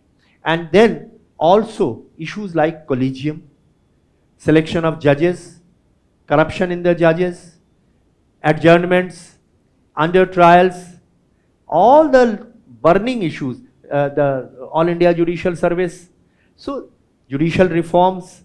So these are the areas where they are likely to ask questions. So you have to have a knowledge of law, but relevance to the current contemporary affairs. Not so much about the deep questions of law. Nobody will ask you, but definitely they will ask you questions, because law is a very is a subject on which everyone will have some knowledge or the other. All the people who will be sitting there. So it can be international law, the law of the seas, and fugitives, and also as I said about the All India Judicial Service, and the corruption, and the collegium, and the accountability and the transparency, the use of e-governance in court cases, and also some of the important court judgments which have taken place.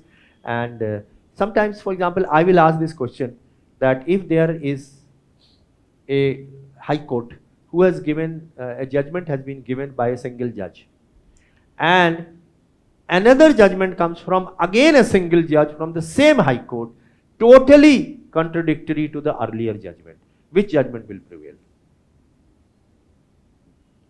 The latest one generally prevails. The first one.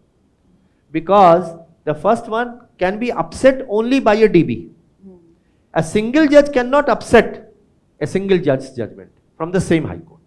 So I will say that the earlier judgment will prevail, because in order to upset that thing, it has to go to a DB or a full bench. So this kind of question will be asked.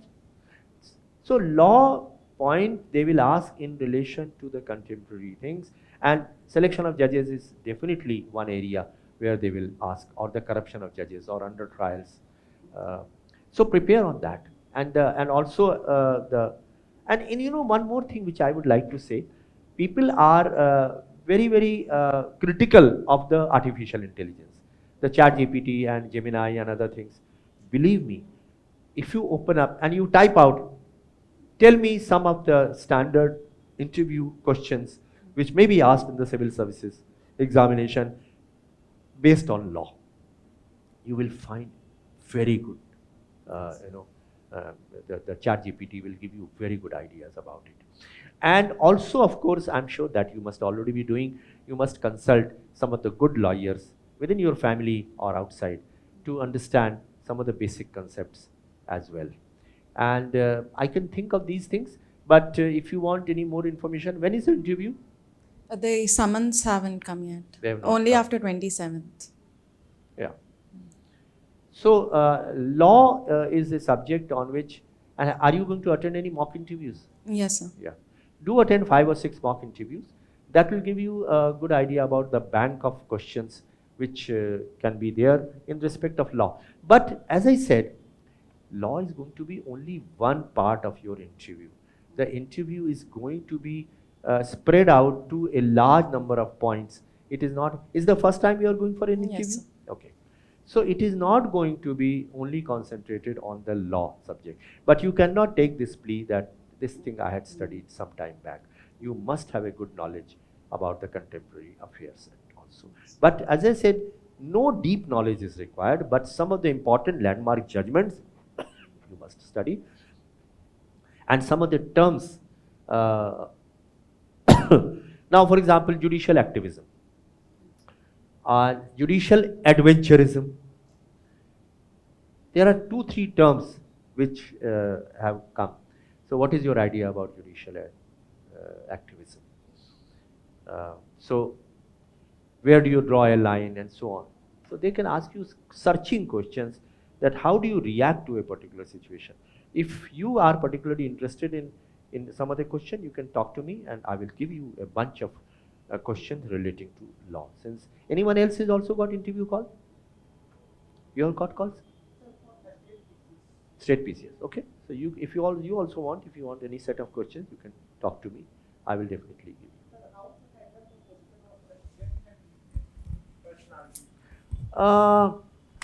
You see, this kind of thing is normally asked in corporate sector. What is your strength and what is your weakness? But if you still are asked this question about the strengths you already know. Weakness, if they ask you, try to give that weakness which is actually your strength. For example, say that I am too persistent. If there is a topic on which there is something, I keep on doing it, pestering again and again and again. Now, you are showing it as a weakness, but actually it is a strength. So, don't say that I get angry very quickly. That is a real negative point. So, don't show your weaknesses. You have to be very selective. It is an art. Interview is an art. You can't be very honest there. If you are very honest, sometime it will go against you. You have to believe in a principle which is called as less is more. Speak less. Don't speak too much, because the questions will keep on coming as a supplementary to that. And if you keep a very balanced, I will tell you the entire methodology in the next 1 hour, but let us proceed. Okay.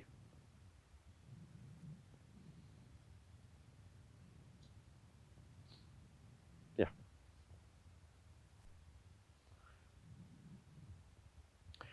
In the next 1.5 hours, I'm going to finish off the entire thing about interview. So DAF is your script. Master every detail of your DAF. Your education. So if you have done law, yes, you have to prepare. All the subjects you have taken in your graduation, they can ask you questions on that. But not very deep questions.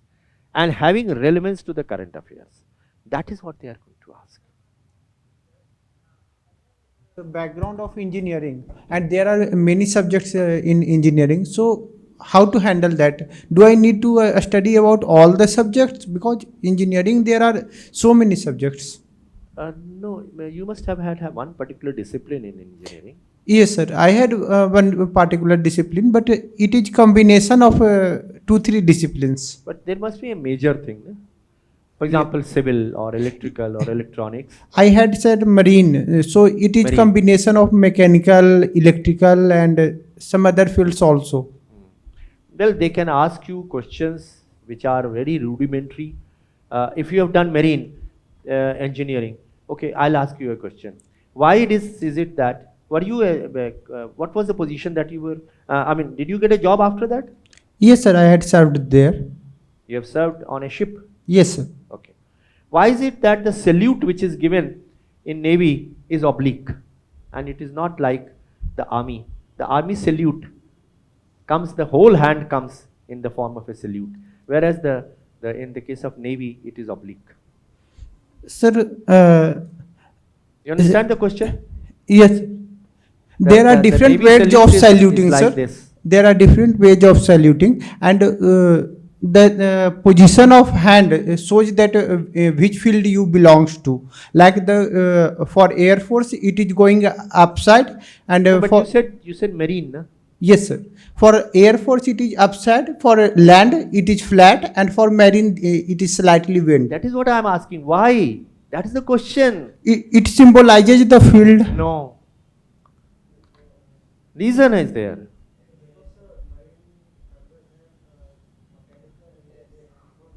Dirty hands. Second is that the space available on the ship is too less. You cannot bring the entire hand in a full salute, which is possible in the case of army. But air in ship, the space is so less, it has to come oblique. And then second reason is the hands are very dirty because of lot of work that you have to do.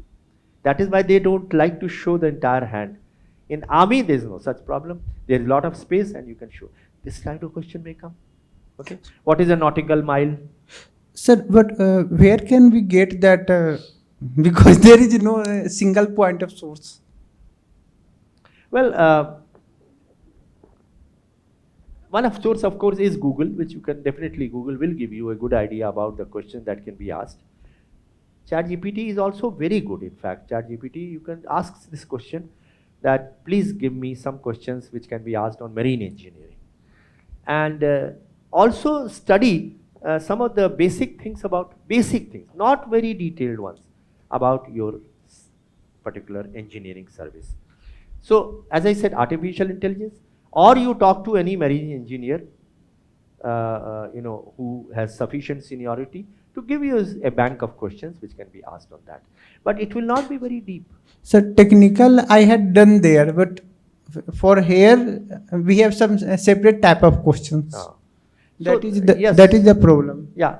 So the question will be relevant to the contemporary affairs. What is the strength of our Navy? What is the strength of our Air Force? And which country in the world has got probably better equipped with as compared to India? And then of course the latest scientific things which have come about, whichever has come in the newspaper. So that is why I said newspaper is the basic thing. If you read 1.5 years newspapers, you will be able to get a very good knowledge, because they will keep on referring to that. Even the bureaucrats who are there, they keep reading the newspapers. They will ask questions on that only. They will not ask very deep questions on the basics of your engineering, but definitely elementary things. For example, how a transistor works or how a microwave oven works. These kind of questions you are expected to know. For example, let me ask you this question. I say engineering. Any one of you can answer. How does the Google calculate the time taken to reach a particular spot? How does it calculate the congestion on the road? You see the red and then the blue and then the orange. How does it do it? Have you any idea how it does it?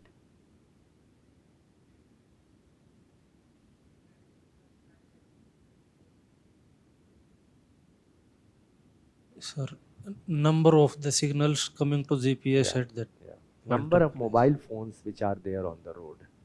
It picks up the signals of the mobile phones and calculates if there are 300 mobile phones on that particular road, that means there are 300 vehicles which are moving on. Approximately, it will be congestion. So this is a very elementary question, but they can ask you this question. So Hindu's book on scientific facts, if you read, you will be able to get answers to all the questions. Okay, let's start. So DAF is your things: education, hobbies, home state. For example, if you are from Rajasthan, so they can ask you question that your chief minister calls you, you are the industry secretary, and he says that a foreign investor is coming and he is exploring the idea of setting up a very, very high scale industry which will give a lot of employment to the people, and I want that industry should come to Rajasthan. Now you have to sell your state to Rajasthan. You sell your state of Rajasthan to that foreign investor. What are the things that you are going to talk about Rajasthan to that foreign investor? Now tell me the parameters which you will talk. Tourism, connectivity, infrastructure, culture, okay, solar energy. Okay, but these, when you talk about priorities, these will come later in the priority. The first thing will be, can you guess one thing, which is a very important thing? Why Tata was not able to go to Singur for that nano plant? Why did it not come in West Bengal? Come on. Government. No. Mamata Banerjee was in opposition at that time. It is the law and order. If the law and order of the state is bad, no industry will come up in that particular state. And that is why West Bengal does not have many industries. That is why Kerala would not have so many industries. The industry will come to Gujarat, where the law and order is good, or in Haryana, where because of the locational advantage. So one is law and order, the other is labor unrest, labor laws, road network, irrigation facilities, availability of power, availability of cheap land, government one single window system, approvals, how much time does it take, and then drinking water supply. Then will come and airports, number of airports, the ports. Then will come the other thing like tourism and food and culture. You understand what I am trying to say? So this is how you will give answer. For example, industrialist, you also if you want to set up an industry, what is the first thing that you do? Cheap land available है कि नहीं वहाँ? अगर cheap land available नहीं हो तो industry की viability खत्म हो जाएगी. It will not be viable. So you have to, and law and order. अगर law and order खराब है, तो no industry can develop. So you have to prioritize your answer. Okay. So questions will be asked on education, which you have studied. You can't take the plea that you do not know. Hobbies, which are your hobbies? Hobbies, take care. Don't write too many hobbies in the DAF. 2 hobbies. Sir, related to hobby, which type of question can be asked? So for example, if you have written cricket, then I would ask this question, why is it that cricket is so glamorized? Hockey and football is not. What is the difference between a test cricket and a 20-over cricket? What are the problems that you face in day-night matches? What is a pink ball? In what ways a cricketer can be out? Normally we will say he is stumped or he is a run out or he is a bowled or he is a catch out. But there are 12 ways in which a cricketer can be out. You should know that. Once you write a particular hobby, you are expected to know each and every detail about that hobby. Even if you have not played cricket, but you can write cricket provided you know about cricket. Similarly, don't write too many things. You can write say cricket and you can write something, reading books or watching Bollywood movies. But then when you write Bollywood movies or you write movies, they will ask you, which is the last movie that you have seen? What is the social message that particular movie has conveyed? Which is the book that you have read? If you are writing that I'm fond of reading books, is it fiction or non-fiction? All right, tell me the last book which you have read and tell me what is the message that has conveyed. If you are fond of walking, you say that I'm fond of walking, all right. Which is the last place you visited? And what is the advantage of walking? What is the difference between jogging and walking? Similarly, they can ask you questions relating to football or basketball or any sports or swimming, international events, Olympics. So once you write anything, you must have a wholesome knowledge about that particular hobby, and they are going to ask that. Similarly, about your achievements. Chess. So chess, they can ask you about the latest chess events, the grandmasters and the Indian who has done well. They can ask you about that. They can ask you about what is Queen's Gambit. What is Queen's Gambit? And why it is so popular? Tell me. It was one of the web series, Queen's Gambit. And then I would be very eager to ask a person, all right, tell me the name of a movie, a Hindi movie, which was made by one of the top directors of the world. And the story was written by Munshi Premchand. Tell me.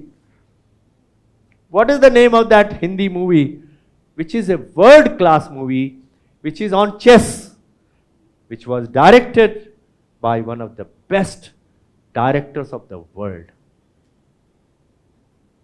It is Shatranj Ke Khiladi. Shatranj Ke Khiladi was directed by no less than a person than Satyajit Ray. So I will ask this question. Who acted in that particular film? Sanjeev Kumar. They can ask you Hindi literature, supposing. I will ask them this question. Which is regarded as the most important Hindi story? Hindi की श्रेष्ठतम कहानी किसको कहा जाता है? People don't know that. By the way, any one of you knows that? Yes. The stories is very famous. Which one? Sir, many stories include कौन पूस सी की रात. कहानी है जो कि पूस की रात अच्छी स्टोरी है, Yeah. बट कौन सी स्टोरी है जिसको श्रेष्ठतम कहानी हिंदी साहित्य की माना जाता है? Sir, I don't remember the exact story. That but particular author had written only 5 or 6 stories. केवल 5 या 6 stories लिखी थी, and that is one of them is regarded as the श्रेष्ठतम. Okay, I'll tell you. The author is Chandradhar Sharma Guleri, और उसने लिखी थी उसने कहा था. उसने कहा था को हिंदी साहित्य की श्रेष्ठतम कहानी माना जाता है. प्रेमचंद ने भी बहुत कहानियां लिखी हैं. मानसरोवर उनका जो संकलन है वो कहानियों पर ही है. But you should know. So if you are writing Hindi literature, and then what is Gyanpith Award? What is the Hindi Day, annual day? When is the Hindi Day celebrated? 14 September. Yeah. So then there can be said, who are the people who got the Gyanpith Award in Hindi literature? Mahadevi Verma को Jnanpith award किस बात के लिए मिला था? दिनकर जी को किस बात के लिए मिला था? तो you should know what is Devanagari लिपि. तो हिंदी लिटरेचर इफ आपका है तो you have to prepare everything on that. Sir, one more question. In graduation and in post graduation, I have done Hindi literature as the main subject, but still I kept language English as interview medium. So when they will ask why you kept the language English, still you can, if you can speak Hindi well, then what should I say to them? Like, well, my answer would be that for me Hindi and English both are extremely important. I chose the optional subject because I was good at it and I had a liking for that particular subject, but I am also equally good in English, and therefore I felt that the interview should be my native. That is all. It's not something, they are not going to press for that. They'll ask simple question if they want to ask. Normally they don't ask such question, but if they ask, give answer that for me Hindi and English both are. And I have decided that Hindi literature I will take as an optional subject. But all other subjects you have done in English language, na? yes, sir. So then you say that all my subjects, my medium of language was English, and therefore the interview also I have given in English. But optional was in Hindi literature, which can only be written in Hindi, it can't be written in English. That is the reason. Sir, while the interview conversation, if they will ask some question through Hindi literature, then how will I answer in? So normally they will ask in English only, but if they ask in Hindi, then reply in Hindi. Okay, thank you, sir. If they ask in English, reply in English. If they ask in Hindi, reply in Hindi. When they will ask some couplets from Kabir Das or So it something, has can to I be in use Hindi? It has to be in Hindi. Okay, sir. No problem. And you know the technical words also, for example, legal words, they don't expect you to, sometimes even if you are having in Hindi language, the technical words will always be in English. You wanted to say something? Yeah, yes, sir. I wrote reading as one of my hobbies, but my knowledge on Hindi literature is very limited because I've mostly read English literature only. Will that leave a bad impression if they ask questions? So why did you not write reading English literature or English books? That No, you can I- write. I- And if they say that, what about Hindi? You say that I have read English novels. They will not ask anything for that. But they will ask you that which novel which you read in the last time. What is that important thing which you will like to say, which you find very striking in that particular novel or English language.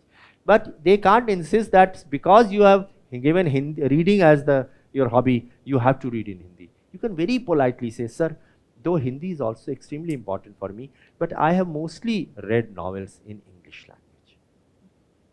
There is nothing wrong. It is being honest also. There is nothing wrong with that. Okay? And it's something which you do not know. It is always better to admit that you do not know, rather than making an attempt and getting caught into the crossfire.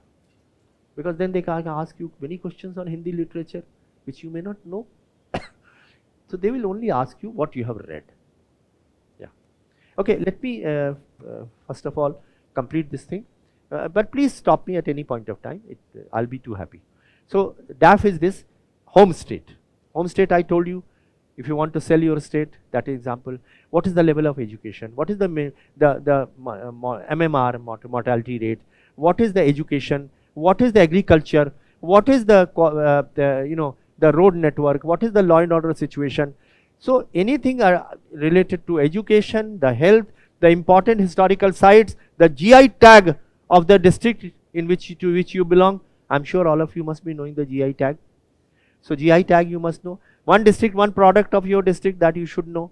What are the important crops in your state? The Kharif crop and the Rabi crop you should know. What is the average agriculture production in your state? Okay, which is the ranking in the country in regard to your state? If you are coming from Uttar Pradesh or Madhya Pradesh, how is it that Madhya Pradesh is doing so well now in agriculture? Haryana and Punjab, they were doing very well, but now Madhya Pradesh is crossing everyone. So therefore, these kind of questions you must know. What are the important social educational institutions in your state? The DAV institution or the SD institutions or university. How many universities? For example, if someone is from Banaras, that's the place to which I belong. So they will ask questions. How many universities are there in Banaras? What is the one district, one product of Banaras? Why Banaras is so famous? What is Kashi Vishwanath temple? What is Kashi Vishwanath corridor? What is the temple of Mahadev, which is called as Kal Bhairav? And what is Sarnath? What is who are the spiritual leaders from Varanasi? So Tulsidas and Kabir and all. So these kind of things. What are the social problems? The problem is, social problem is that of widowhood. The Bengal ladies who are the widows, they come and settle in Varanasi. So the problem of widowhood, the beggary, you see, and illiteracy. So there are many things. You must understand by heart. Read a book on your state and read a book on your district. If your father has been having a transferable job and he has been moving around the country from one state to another, you must study about every state. They can ask you that question. If you have been in Maharashtra and then you came to UP, then they will ask you that thing. If you are from UP or Rajasthan, they will say, why is it that Rajasthan has got this problem of illiteracy, the level of women in Rajasthan? There are so many things which are emanating, the social bad practices which are emanating from Rajasthan. So what are some of the things from Rajasthan? The social problems in Rajasthan. Child marriage, domestic violence, the education of the women. So, Kanji? Dowry, yes, correct. Now, one more thing, since you have raised this point, and you have also talked about law. Please read all laws relating to women, all laws relating to children, all laws relating to senior citizens, all laws relating to scheduled castes, all laws relating to scheduled tribes, all laws related to the handicapped people, the People's Representation of People Act, the Disaster Management Act. These have all relevance to the current things. So they will ask you, for example, can you name 2 important acts which have got birth from Rajasthan state? 2 most important acts, RTI and POSH. So Right to Information Act got its birth from Rajasthan. Absolutely correct. And POSH, Bhamri Devi case from Rajasthan. So that was made into Vishakha guideline, and Vishakha guideline made into the POSH Act. So these kind of things they will definitely ask you about law. And then all schemes, programs, public policies relating to the same category which are. So example, I will ask you this question and any one of you can answer. Supposing you are the DM of a district and a very old couple, husband and wife, very old couple comes and they say that they have been expelled by their son and the daughter-in-law from their house, a house to which they are the owners, but they have been, उनको घर से निकाल दिया है उनके बेटे ने. Now they have come to you for help. What steps will you take? Now tell me. It will be possible to do that only when you are aware about the law. Are you aware about a law which was passed in 2007 regarding maintenance of parents? So you should know that. In 2007, the DM has been authorized under that law to restore back the property from where they have been expelled and to provide maintenance of the parents by their children. Similarly, they can ask you about domestic violence. They can ask you about the Medical Termination of Pregnancy Act. They can ask you about Equal Remuneration Act. They can ask you about eve teasing. They can ask you about the copying in the examination. They can ask you about ragging in the examination. These are all contemporary issues, and laws have been passed. So all the laws which have been passed post 2014, this government, you must read. Because these people will be sitting, will be retired IAS officers and others who have just retired in the last few years, and they would definitely like to know. So laws, schemes, programs, public policies, for example, Namami Gange. What is Namami Gange? They will ask you. They can ask you what steps have been taken by the government to bring down the AQI levels in Delhi. So what has been done? Tell me a scheme which was launched in Delhi.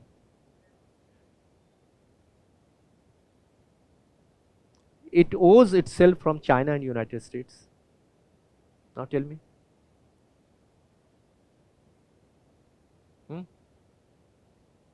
In Delhi, it's odd even scheme. Odd even scheme was launched. On some days odd vehicles will run, and on even days some even vehicles will run. So they will like to test whether you have got presence of mind, whether you can recall these things. And believe me, all these things are part of your newspaper only. If you read newspaper of the last 1.5 years, 2 years, you will be able to know the static events. And the current affairs, you should keep on reading and updating yourself. Every aspect, every theoretical aspect will have a contemporary issue attached to that.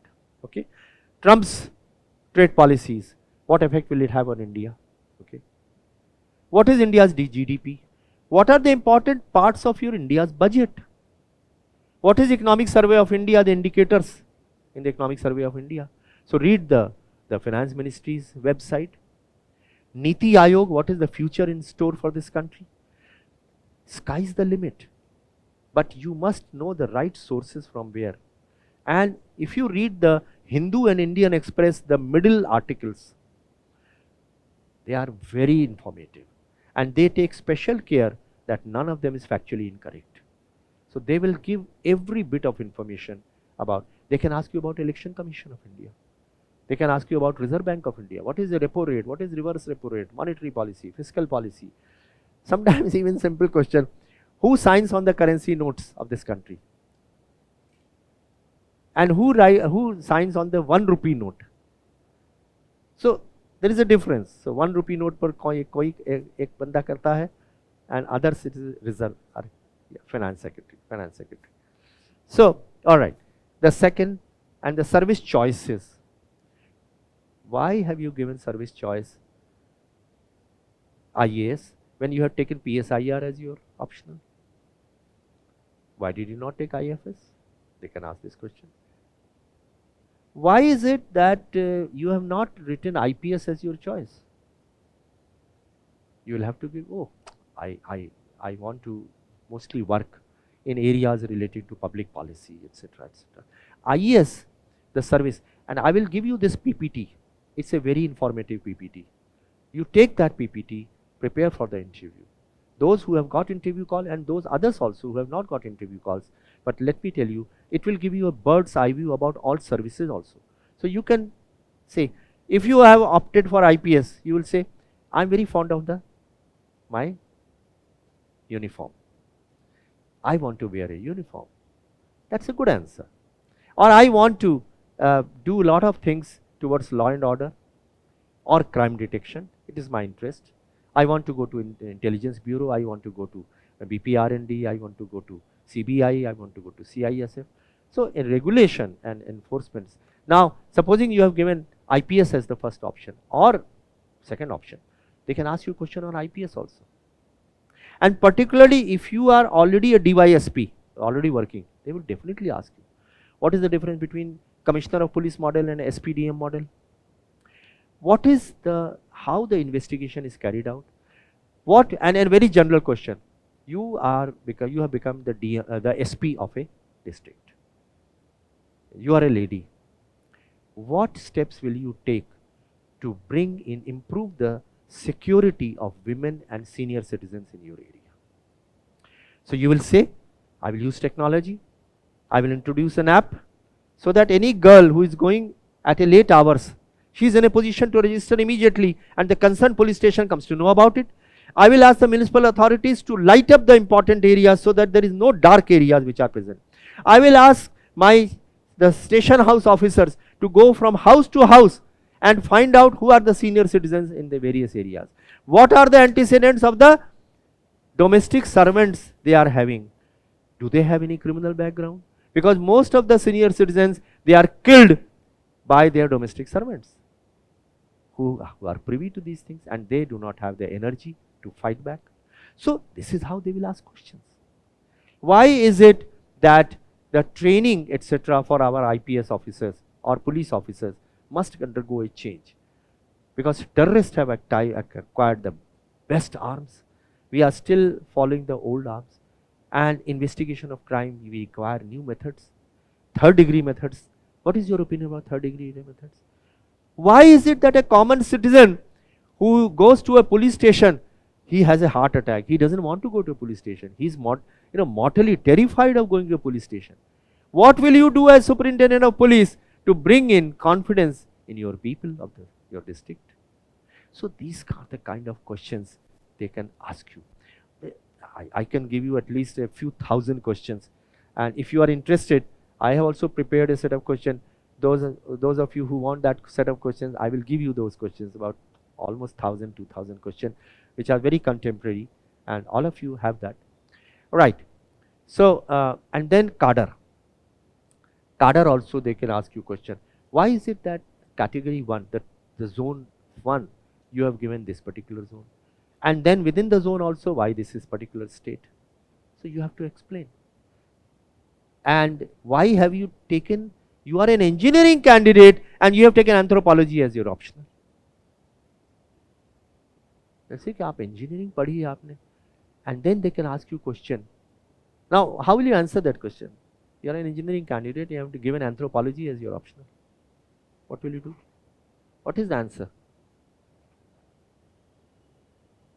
You can't say this answer, which some people told me candidly. I said, why did you take? Sir, इसका course बड़ा छोटा था, एक किताब थी केवल anthropology की, उससे पढ़ना से मेरा सारा कोर्स हो गया, इसलिए मैंने कहा don't say these things in front of them. Start with human evolution.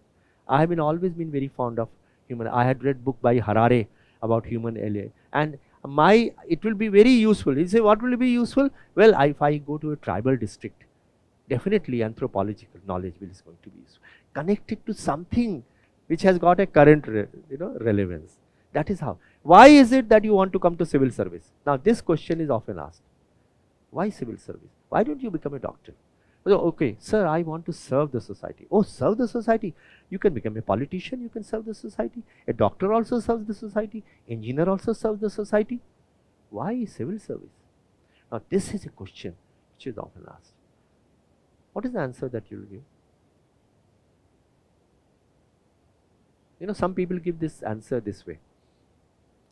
It was my childhood dream to become a civil servant. So someone will say, oh, my parents wanted me to become a civil servant. Someone will say, oh, I went to a government office and there were so many problems of corruption. I took up this thing. I said, I must become a civil servant so that I can solve the problems of the people. Someone will say, oh, in my college days, there was this young girl who was the DM of that district. She had come for the award distribution function, and I was really impressed to see her. That was, made her a role model. I will also join civil service. But you know why civil service? You have to concentrate on the uniqueness of civil service. So the uniqueness of civil service, which this question you must understand, and I will write it down for you quickly. Time is short, but I will try to complete. Still we have 1 hour.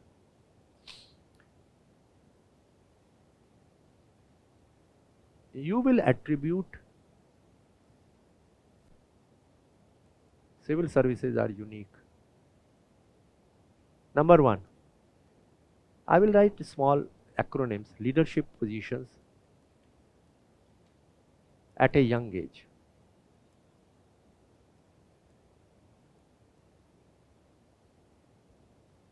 So when you become a civil servant, In mains, knowledge is your foundation, but it's expression that defines your success. You may know the concept, you may understand the issue, but can you express your ideas with clarity, confidence and conviction? That's where Daksh transforms your preparation, not as a course, but as a mentorship-driven evolution platform for mains. Every session becomes a mirror, revealing how you think, how you write, and how you can rise higher. With one-on-one mentoring, focused answer writing, essay and ethics refinement, and continuous feedback, Daksh sharpens your articulation, speed, and analytical depth, transforming effort into excellence. In mains, it's not about volume, it's about value. With Daksh, make every idea count, make every answer matter, and let every effort move you closer to success. To know more or register, visit our website or call us on the given numbers.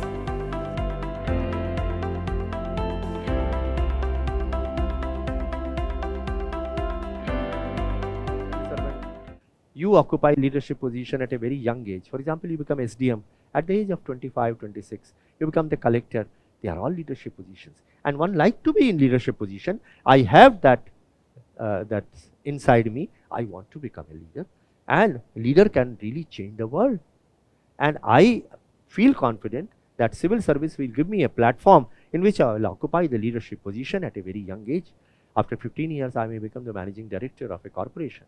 Something which is not possible if I am a doctor or an architect. But at the same time, hasten to say that all services, they contribute to the society. I am not at all trying to say that an engineer does not contribute. A doctor also contributes, an architect, a lawyer, everyone contributes. But civil services are unique because they have some special traits and attributes which are not available in any other service. The second reason is that diversity. By the way, I am sure you are all aware about this fact that there are 3 All India services. Why they are called All India services? I ask this question. Why All India services figure in the constitution of this country? Why? Imagine the constitution talks about All India services. And what has been provided by the framers of constitution for providing protection and security to the civil servants? Again in constitution. Why was it thought necessary? You know, Pandit Jawaharlal Nehru and Mr. Patel, they had a difference of opinion regarding civil service. Mr. Jawaharlal Nehru was saying that we should not continue with the legacy of ICS because he felt that they are not they are not doing for the welfare of this country. They are the, Bada Sahab, and we don't want any such service. But Sardar Patel said, no, we need a civil service. And he gave 4 reasons why we need a civil service.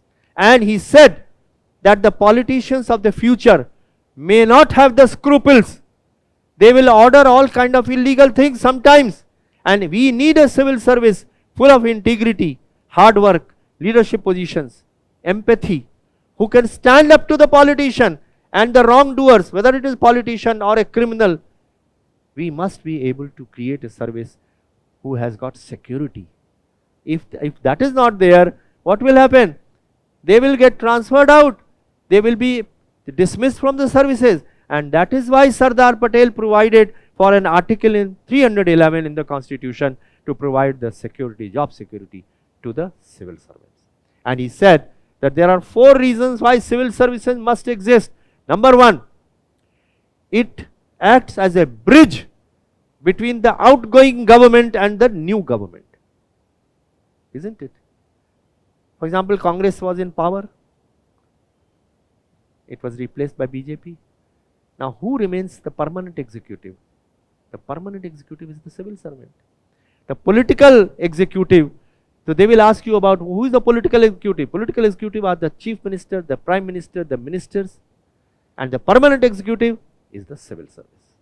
So he said civil service will act as a bridge between the outgoing government and the new government. The new government may be inexperienced. They may not know what was happening in the past. It is the civil servant who is going to tell them, look, we have gone so far and now we have to go ahead. Number 2, it acts as a bridge between the people, the citizens of this country and the government. Even a Tehsildar or a SHO or a DM or a child welfare officer or a doctor, they are all civil servants. You know what they are called?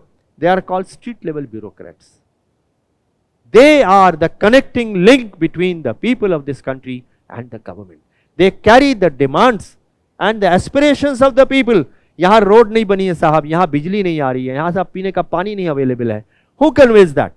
It is the local BDPO or the Tehsildar or your Patwari.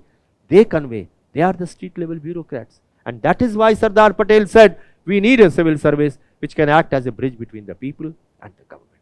And the third, he said, that we must ensure that the development of the country is carried out. So in order to provide the development of the country, we must have a civil service which is aware about the rules, the regulations, how to carry out development, the procedures. And the fourth reason, he said, that the civil servants is there to aid and advise the political executive. Because the political executive may be sometimes illiterate. They are not aware about the rules and regulations, but the civil servants, they are selected.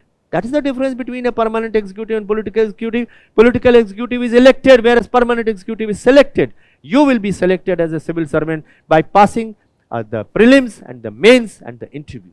And you have got a much greater responsibility on your shoulders for the next 35 years to bring about changes in the system of governance of this country. You have got a much greater responsibility as compared to the political executive. Sardar Patel saw that. And he said, I must create a service which is going to lead to overall development of the country, which happened. Two countries got freedom almost at the same time. Pakistan got it on 14th August, we got on 15th August. Where has Pakistan reached and where have we reached? It is because of the steel frame of the civil service and the people at the political level, Pandit Jawaharlal Nehru or Sardar Patel or Maulana Azad, all these people contributed. They contributed in the form of 5-year plans and also the public sector undertakings. Right. So, number 2 is diversity. Why diversity?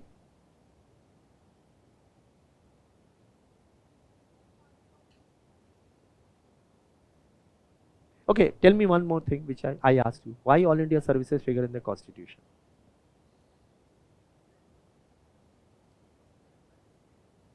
Okay, equality. And you said that so that they can go any part of the country. Yes. All India services play the important role of unification of the country.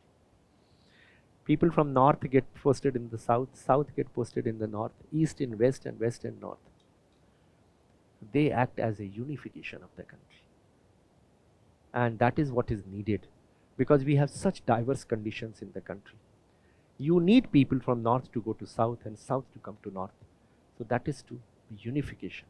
Now coming to the diversity of job, when I say civil servant provide a diversity. Today you will be in agriculture, tomorrow you will be in forest, third time you will be in environment, fourth time you will be in transport, social welfare.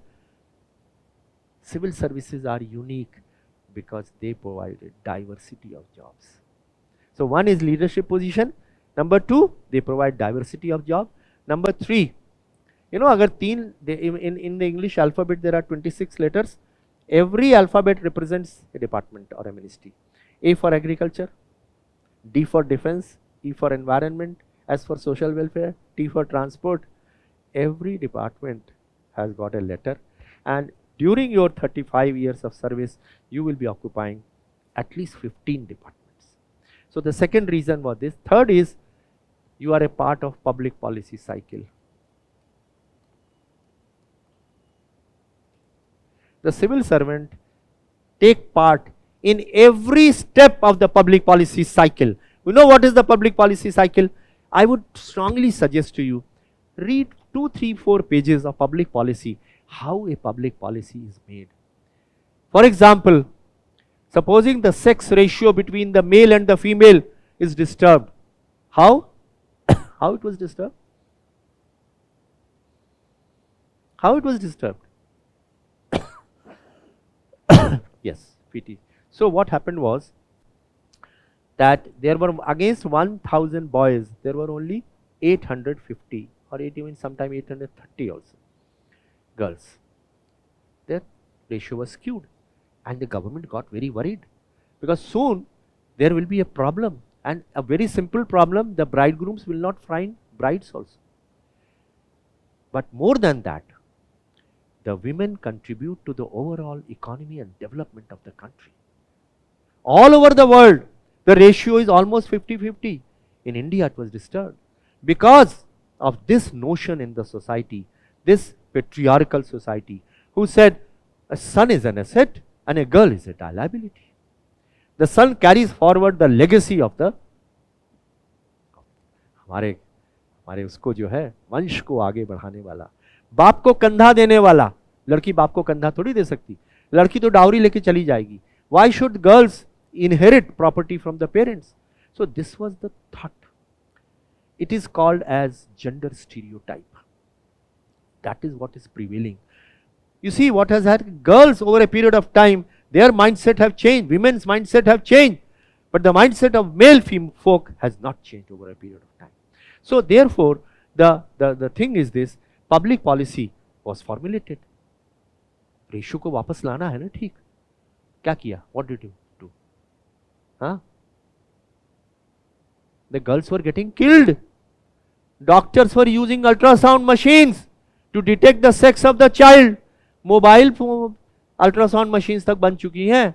They were carried to the villages, and after detecting that it is a girl, they used to kill that girl. So the ratio was getting disturbed, and now it's a problem. Public policy concentrates on the problems of the society which we are facing and tries to solve them. So public policy cycle is like this, and I say very strongly, I told you 70 policies that shaped India, that is again a public policies. So what are the 6 steps? One is problem identification. Problem identification. Who does that? Identifying the problems of the people. कहीं पानी नहीं आ रहा है, कहीं सड़क नहीं आ रही है, कहीं बिजली नहीं आ रही है. Who does that? Who identifies the problem of the people? Civil servants. You will be identifying the problem. You'll say community, we need a Sarjan Chopal, we need a community office, we needed drains in the rural areas. So civil servants take part in all the steps of the public policy cycle. The first is problem identification. Second is agenda setting. Read these things, they are very elementary things, but and can be asked in your interview. Agenda setting is trying to find options. What are the options to solve that problem? For example, sex ratio has been disturbed. So what are the options? Carrot and stick. What is a stick and what is a carrot in this case? In order to encourage people to have girls child, what are the carrot and sticks? What are the steps that you are going to recommend as a civil servant to bring the ratio back to 1:1? At least approximate 1:1. क्या करोगे आप? Sir, ultrasound machine should be banned first. Yes. So that is the stick. You will ban ultrasound machines by a law. You will catch those machines, confiscate those machines, and put such doctors who are delinquent doctor behind bar. That is the stick. And what is a carrot in this case? What steps will you take? Huh?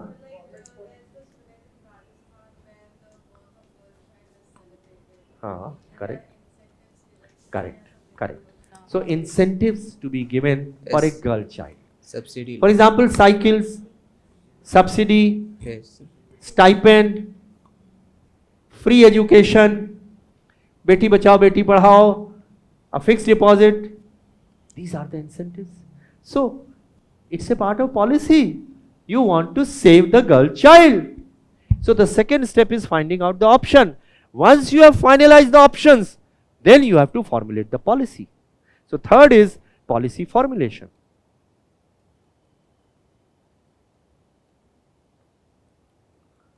So how do you policy formulation? Well, the proposal is submitted by whom? Who submits that proposal? Huh? Civil servant. You will become the deputy secretary, you will become joint secretary and special secretary and secretary. You will be submitting the proposal to your minister. Remember one thing, the country is not run by anyone else, it's run by three people. Three people. The PM, the CM and the DM. They run this country. The DM represents the civil service and the PM and the CM represent the political executive. So the proposal will be submitted by the civil servant to the minister. The minister will place it before the prime minister. The prime minister will place it before the cabinet and the policy will be passed. Okay. For example, policy can be to provide shelter homes for women who have no one where else to go. So they will say shelter homes shall be created. That's a policy.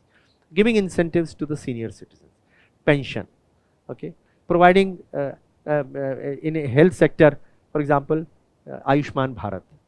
These are all policies. So the third is policy formulation. Fourth is policy legitimization. Now what is legitimization? Legitimization has two parts. Number one, you have to make that policy popular, consensus oriented.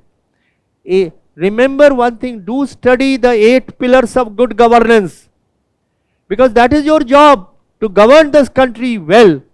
So the 8 pillars of good governance, what are they? Transparency, accountability, responsiveness, equity and inclusivity, participatory, consensus building, rule of law, efficiency and effectiveness.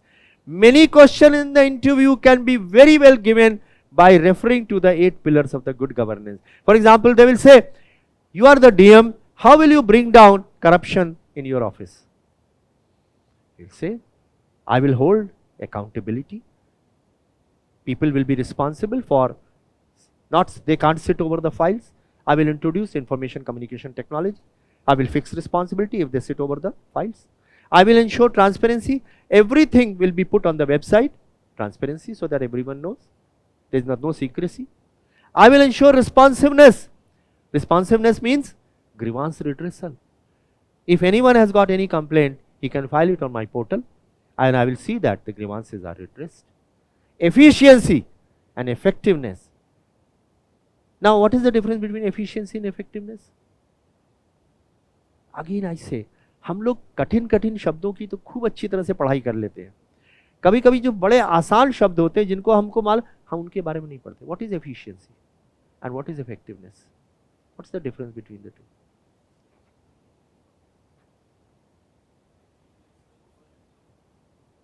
Okay, yeah, it's very near the answer, correct, but so minimum resources, maximum output, which also what you said was, it's in more of a quantity. So with minimum resources produce maximum output.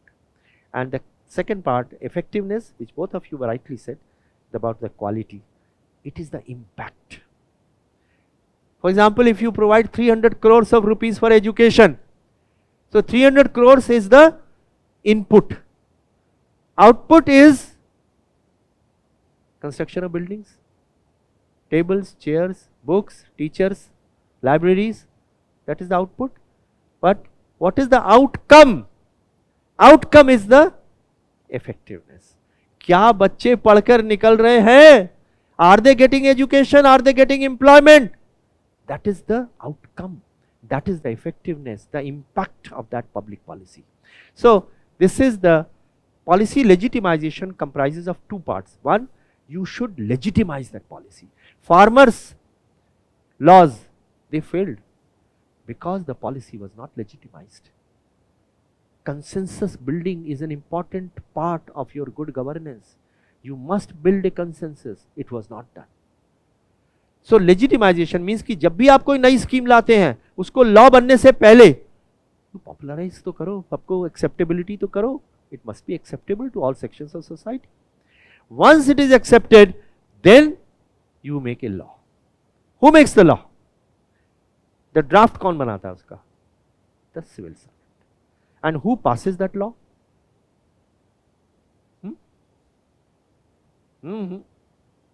Who passes that law? Legislature. So the legislature passes that law. अब law बन गया. अगली stage क्या आई है? What is the next stage? Implementation. So next stage is policy implementation. And then what is the last stage? So we term it evaluation. Monitoring and evaluation. Okay. So policy, monitoring and evaluation. Now this is a cycle, public policy cycle, which is at every step civil servant is involved. A doctor will not be involved so much. An engineer will not be involved so much. So this is the uniqueness of civil service. During different stages of your career, you will be playing a useful part in all the 6 steps of the public policy cycle. So coming back, public policy cycle, fourth, another uniqueness, there is lot of creativity and innovation. Possibility of, civil services day ke upar Prime Minister distributes awards to those civil servants who have done something creative. So you have authority, you have power, you have your cognitive ability, you are the selected people. You can change the world. You can improve the garbage collection system in a municipality. Many civil servants have done it. You can change the transport system in a city. You can take care of the traffic congestion. You can bring down the crime rate. You can do rural development. So lot of creativity and innovation. It is like a laboratory civil service where you carry out an experiment and within 2 years you can see the results of that experiment. किसी और service में आपको 2 साल के अंदर results थोड़ी नहीं दिखते हैं. इवन द ह्यूमन ट्रायल्स करने पड़ते हैं मेडिकल में, it takes about 5, 10, 15 years. Agriculture के trials also takes long time. Civil services एक ऐसी जगह है where you can carry out an experiment and see the result before you are transferred out of that particular office. This is how पामे, he did it in 2 years. He constructed a 100-kilometer road. That is how he was known. So civil servants have got creativity and innovation. And the fifth is, it gives you sovereign powers. Sovereign powers means powers to tax. For example, can a doctor tax people? No. An income tax officer can tax people. GST, income tax, corporate tax, ये crown की powers होती हैं which are exercised by the civil servants. So sovereign powers. And sixth is, you are a part of public governance. You take part in public governance. Public governance, you can change the system of governance in the country. You can bring smile on the faces of the poorest sections of the society. So you are a part of public governance.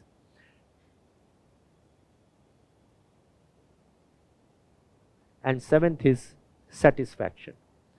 You get a lot of satisfaction at the end of this. I'm not talking of career prospect. वगैरह वो सब बातें answer मैं नहीं दूंगा कि जी career prospect बहुत अच्छा है, authority बहुत है, power बहुत है. Don't answer these things. They will come automatically. But when you are asked to give why civil service, you will give these reasons. Okay? You can also add your reasons कि जी मेरे यहाँ वो नियम आई थी और मुझे बड़ा impression अच्छा मिला था, मैंने सोचा. But that will come in lower in the priority. The thing should be concentrated on this. Have you understood this? Any questions? Right. Let's proceed. Communication and composure. Speak clearly. We have already talked. Crisp, to the point, not blabbering, not beating about the bush. 20 minutes का मिलना है, in which you must field 15 questions. Logically and concisely. You should not contradict yourself. In one question you have said something, after 2 questions you are saying something else. It should be logical. Logical means rational, objective, based on certain reasoning, based on fact. So therefore, regarding your state and the country and your district, on one piece of paper, write down all important indicators regarding economics, regarding agriculture, regarding industry, regarding your every aspect, education, health. एक page लीजिए, उस पर पूरी country का लिख दीजिए, all important indicators. One page for your state and one page for your district. Keep that. Keep on reading that because they will be very helpful in giving answers. Read the budget. Read the Constitution of India. They will ask you this question: what are the duties of the President of India? What are the powers of President of India? Now tell me the powers, any one of you. Powers and duties, tell me. Pardoning तो है, but that is way down. सबसे important, मैं वही बार बार कह रहा हूँ, I'm telling you again and again, when you are answering, the most important part of the answer should come first. Prioritize. What is the most important power of the President of India?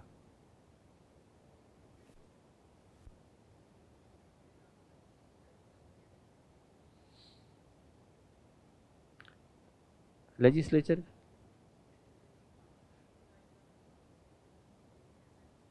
Okay, can you be slightly more specific? Okay. Okay. Okay. So when you are, yes. So you are right. The broad heads are legislative, executive, and also judicial.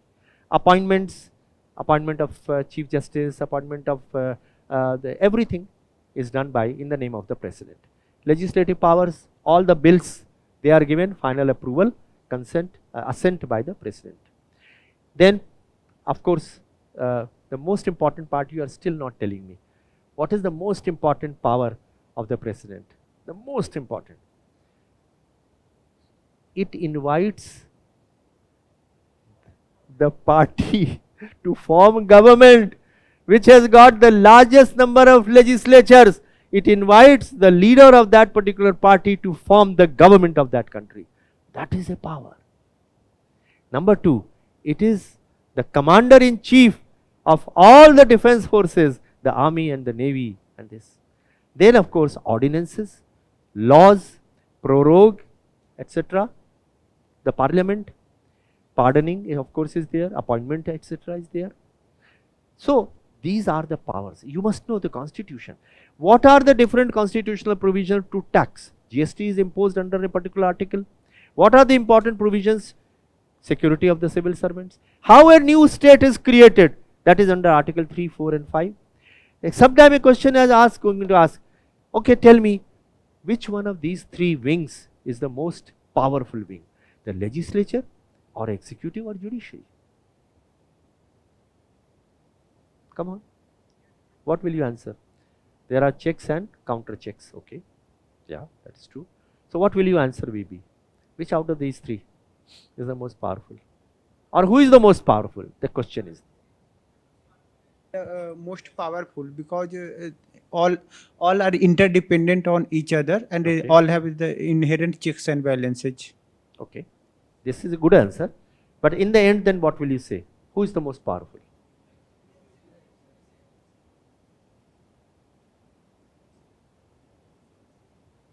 Read the preamble of Constitution of India. We the people we of the India. people. We the people of India, they are the most powerful because they elect the government. So therefore you will say what you have said is right. There are checks, there are counter checks. Everyone has got a zone in which they have to operate. There are no overlapping functions as such, and everyone is entitled to the independence of judiciary, independence of this. They are not. They are mutually exclusive. But having said that, the people of India are the most powerful as per the Constitution, the preamble. So read the Constitution very carefully. The Representation of People Act, the Disaster Management Act, because that was very relevant during the COVID-19 period. Okay. And also, since, for example, a law student, you must read the new Criminal Procedure Code and the IPC, the new ones. What is it called? Yeah, PNS. So, and then issues like adultery, homosexuality, then section which was people were put behind bars. No. And that was then set aside by the Supreme Court. A large number of people were nation के खिलाफ जो थी sedition. So sedition के बारे में what is the latest thing? Okay, and there are many things. For example, same-sex marriage, controversial. Same-sex marriage. Do you think same-sex marriage is viable? Should it be in India? Should we have same-sex marriage? All over the world, there are many countries who have legalized it. So the question will be, in such a question, you will give a balanced answer.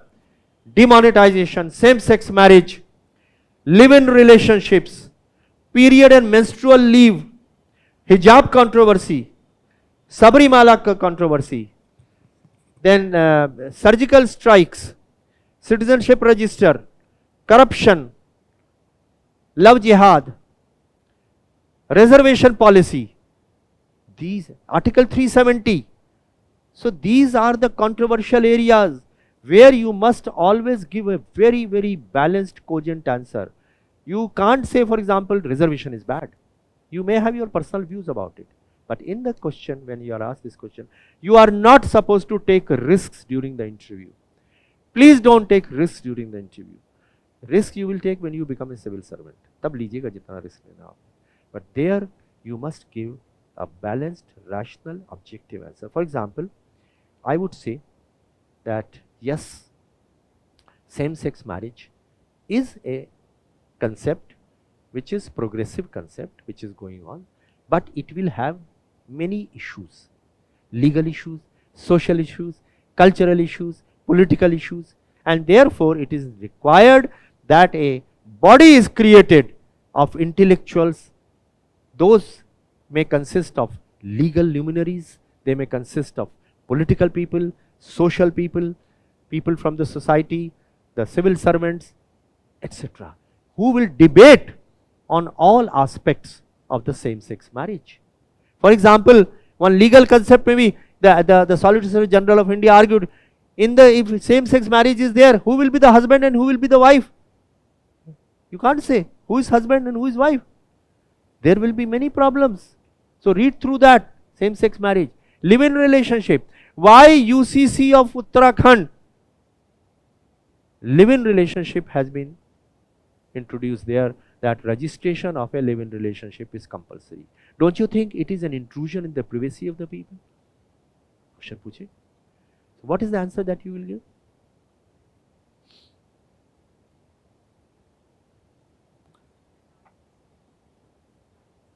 And societal.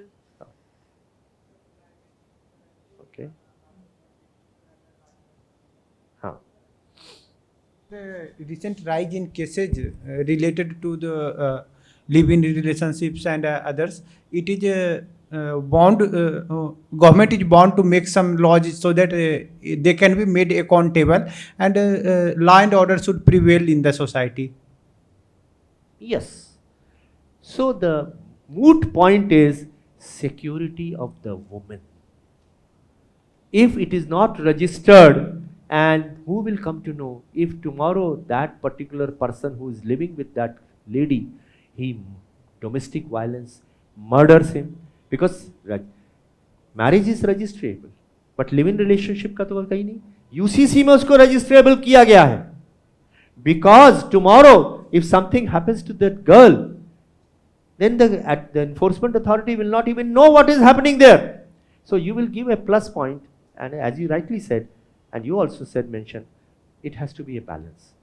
On one hand, it is an intrusion into the privacy, yes, to some extent, because they are living together, but at the same time, the security of the woman is involved there, and therefore registration is necessary. Okay, so this is how you will give answer. Article 370, what will you give an answer? Supposing they ask you, what is your opinion about Article 370? Now tell me, what is a safe answer which you will give? Abolition of Article 370. What is the safe answer? Sir, Article 370 has been debated as a legal linchpin between the people of Jammu and Kashmir and government of India. However, in the course of time, it has become an obstacle in implementation of government orders from the center. So, for the better development of the people of Jammu and Kashmir and better good governance, it was required to remove that. Yeah, so yes, so advantages of that you have rightly said. But the question if they ask, do you think the government's move to abolish Article 370, was it a correct move or not? Now what answer will you give? Your point is well taken that after abolition, lot of development has taken place in Jammu and Kashmir which was not taking place because of the restrictions imposed by this particular article. What is the safe answer? Exactly. If a matter stands settled by the court, the Supreme Court, there is no question of debate on that. That is the law of the land. So you will safely say, sir, that matter was settled by the Supreme Court of India in its case number this and this. Or similarly, demonetization, that was settled. Ayodhya temple, it was settled. No question will be asked after that. So whenever a controversial question is asked, where you feel that it is not, because you do not know whether that particular person who is the panelist, he may agree or may not agree. So rather than saying anything, sir, that matter has been settled by court. Similarly, if a matter is sub judice, you can say that the matter is sub judice. Hijab controversy, probably the matter is now with 200 dB. So, with respect to hijab controversy, Yeah. it also aligns with Article 25, that is a fundamental right. So, will it be right to take like a balanced opinion? Shouldn't we be leaning more towards the fact that there is a constitutional fundamental right for freedom of religion? Okay, my suggestion to you would be that you read that judgment of the High Court regarding hijab and then also read what are the arguments which are being advanced in the appeal. I think there is an appeal, I think, going on. Is it not? Are you aware? I'm not aware. So you read about what was the judgment of the High Court which was given. I think Karnataka High Court, whichever High Court ruled on that. Expressing your opinion on legal issues is a slightly risky thing. So the best course of action is to take support from a court of law. If it has been ruled by a High Court, but at the same time you say that the matter is still not been finally settled, it is still going on in the DB or maybe Supreme Court, wherever it is. But if the matter has been settled, like demonetization or Article 370 or Ayodhya, then you simply say the matter has already been settled. Rather than going into the nitty-gritty of that, you are no one, and they also understand that कि Supreme Court ने फैसला कर दिया, उसके बाद तो फिर question ही नहीं उठता इस बारे में. Do you agree with that viewpoint? It's a safe way to do that. Okay. And then honesty. So if you do not know the answer, say, I do not know the answer. I'm sorry, sir, I do not know. Very honest answer. If you know part of the answer, you say, I know the part of the answer. Balanced perspective. This is what I was referring to. Whenever there is an issue which is controversial, have a balanced perspective. So when discussing current affairs or policies, demonstrate balanced, humane and constitutionally sound judgment. Avoid taking rigid or extreme stance. Reservation, you may not have, you may think reservation is bad because for general candidates there is a problem. Instead of saying that, you will say, sir, at the time of our independence, the framers of the constitution, they thought that some sections of the society were still not getting part of the fruits of the development. They were not actively involved, and therefore in order to bring into the mainstream, it was thought necessary to bring in reservation for scheduled castes and scheduled tribes. But over a period of time, it was a temporary measure for 10 years. Over a period of time, many changes have taken place in the socio-economic network of this country, and therefore some fine tuning has been done from time to time. Some legal pronouncements have also come in this particular regard. I think with passage of time, we must keep on bringing reforms in the policies over a period of time. I think, for example, OBCs, the creamy layers, that was brought in. Similarly, there may be a time when scheduled caste also, scheduled tribes also, there may be bring in a creamy layer. So you say that till the entire social ecosystem becomes absolutely equal, I think there is a need to continue reservation. So you will balance your argument. You will neither criticize, you will neither say that it is good. So you will say yes. So balancing is very necessary. ethical reasoning. So what is situational question? For example, they will ask you that there is a police constable, and while seeing a particular bus at bus stop, he finds that there is a bag containing 1 lakh rupees which has been left over inadvertently by a passenger, and there is an address and mobile number of that passenger which is given. So he goes and delivers that 1 lakh of rupees. That passenger, out of his own will, happiness, he gives 5,000 rupees to this constable. Now the constable has not asked for that 5,000 rupees, and he was simply delivering that particular money. But now do you think and he insists on that constable, he says, it is out of my love and affection and my appreciation for you, take this 5,000 rupees. So he'll ask you, do you think he should take 5,000 rupees? After all, he has not asked them. There is no coercion from his side, and it is a kind of a motivational thing. Now how will you answer that question?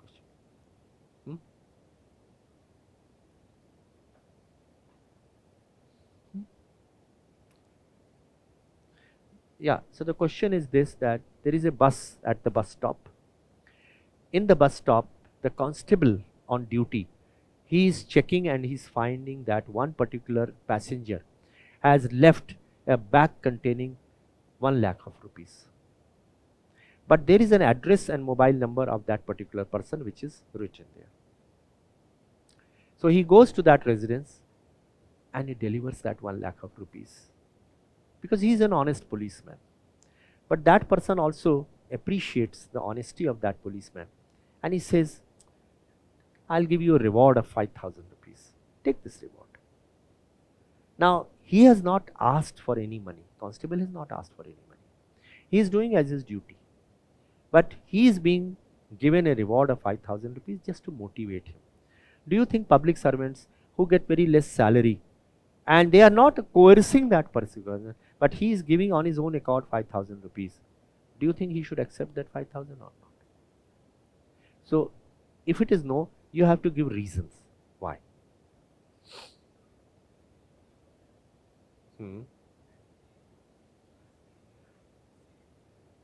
Yes.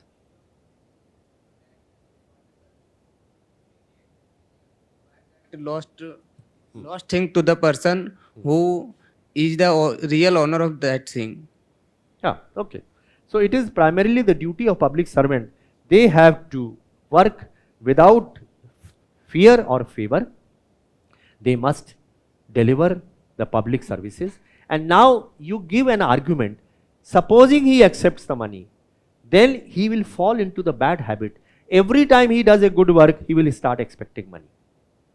And any other public servant also, they would also start, when they will hear about this news, they will also start expecting money, which will lower down the dignity of that public servant, because the public servant is there for serving the public and not expecting anything in return. Ethics require doing good to others without expectation in return. If he does that, then even though he is not expecting, but he is not performing the duties of the civil servant. Something like that. Okay, so you will give a no answer. Correct. Okay, so the essence of the UPSC interview. Interview is the final stage, worth 2,275 points. The board does not test your memory or knowledge. It is more of attitude. Mental alertness and quickness, how alert you are. That is why you should listen to the question. Don't be in a hurry to give answer. Think, ponder, understand the context of the question. If you have not understood the question, please request them to repeat the question. Nothing will be, it's not be treated as an adverse. So repeat the question and then prioritize the answer inside. Bring out the most important part of the answer. If necessary, you can scribble down on that piece of paper by asking for time, and then come out with the answer, giving examples in support of your answer. So that is how you will mental alertness. Number 2, critical assimilation, ability to reflect on and analyze facts. So they say that for example, the inflation rate is at this %. It has been rising. How do you view this? Or repo rate has gone down. What advantages will it have?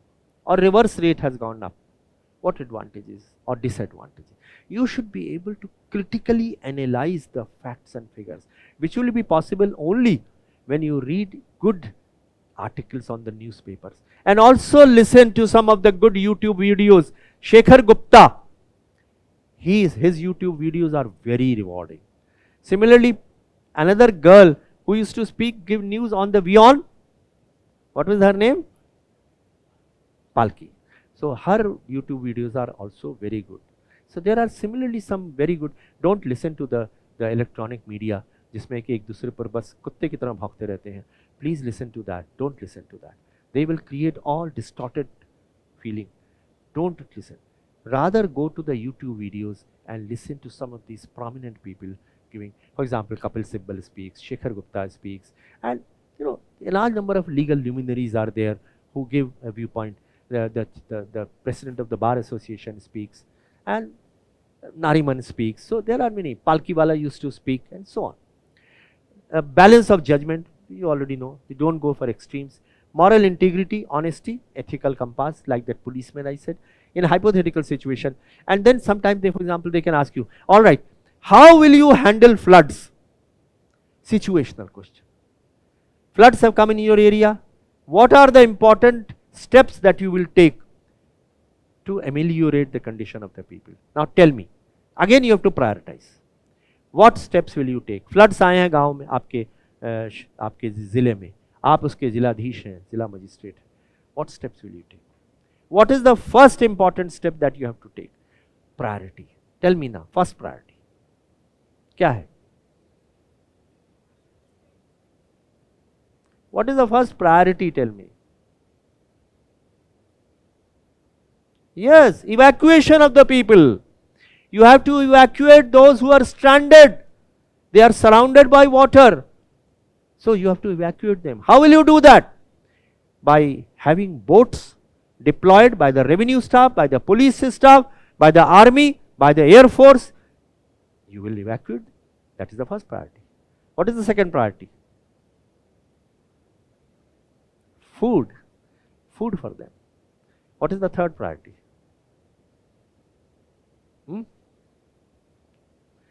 Okay, central aid, etc. will definitely, you will keep on talking about that also. Health. Because epidemics spread out whenever there are floods. So malaria, so you will quinine, you will hold camps of doctors, voluntary organizations you will involve, Red Cross societies, the NGOs. This is how you will give answer. Then the next step will come the cattle. You have to save the cattle. And then you have to give veterinary doctors to take care of the health of the cattle. So this is how. They will say earthquake has come. In which order will you evacuate the people? There are ladies, there are children, there are senior citizens, there are patients in the hospital, there are prisoners in the jail, there are VVIPs, there are foreign tourists, there are politicians, there are youth. Which order? Again, it's a kind of a dilemma. Whichever is thinking, there is no neat solution to that. But a reasonable argument will be, you say that I will evacuate the women and the children, senior citizens, and then take care of the patients. So, whatever answer you give, you must justify that answer. Why you are giving that particular answer. Okay?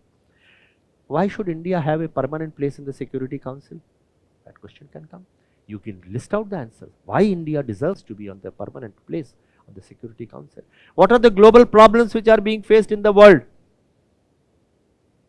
What are the global problems? Terrorism. What else? Climate change. What else? Come on, there are many, at least a dozen. Cyber crimes. Human resource development, lack of that. Okay, all right. Huh? Pardon? Acha, wars and conflicts. Yeah, wars and conflicts, correct? Huh? Which problem? Refugees, migration, refugees problem. Yes. And then of course poverty and hunger and drugs. then accumulation of arms and ammunitions. So these are the global problems. So do you think United Nations has lost its relevance? A question will come. Do you think instead of United Nations, now grouping of nations have become more powerful? ASEAN and G20, and they are having more important decisions are being taken rather than by the United Nations. What is your view about the UNESCO's World Heritage Sites? What is the role UNESCO is playing? What is the role WHO played in COVID-19? Do you think that the figures which were given by WHO and the government of India, there was a complete dichotomy, difference? What is your view? Do you think their views were correct or your views were correct? So this kind of questions relevance to the current affairs. So you must read every static issue, link it to a contemporary issue, because that is how the questions will come. Okay, and then leadership and social cohesion. So social cohesion, bringing together people from castes, communities, social cohesion, because you are a civil servant, it is your job to bring people together, the religions, the communities, the castes. So if supposing a high caste people are not allowing the low caste people to take water from the well, what will you do? If supposing midday meal scheme, the food is being prepared in a school by a lady from a weaker sections of society, and the parents of the high caste people, they don't want their children to eat food from the hands, from the food prepared by the low caste woman. What will you do? Such kind of situational questions will come. You must prepare. So one will be DAF related, the other will be situational questions. Third will be ethical questions, in which they will be asking you about your opinion. Okay? So the goal is, the UPSC looks for administrative temperament, a person who is honest, who is composed, who is balanced, and he displays genuine empathy. For example, the case which you mentioned, that was regarding empathy and compassion.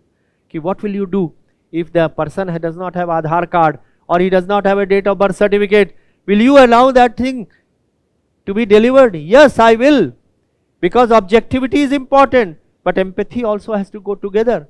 It is from moving from rule based to the role based, which is the Prime Minister's objective nowadays. Okay, so understanding the DAF. The DAF is the official document that serves as the script for your interview.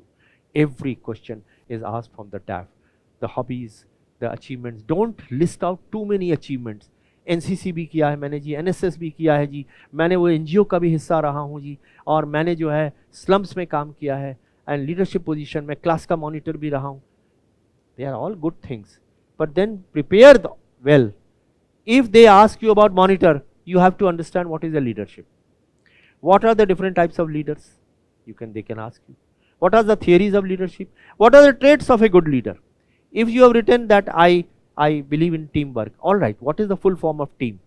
Can anyone tell me? Team, what is the full form of team? It's an acronym.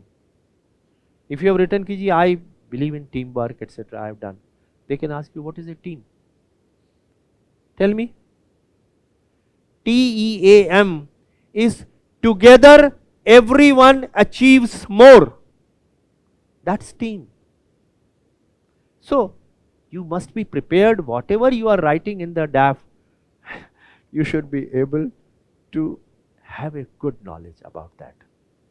Okay? So the DAF provides the board with your background, your academic history, hometown, state. By the way, which a question which I asked you, none of you replied. Why does the mobile in India has got 10 digits? Could you think about it? Okay, so let me tell you why it is so.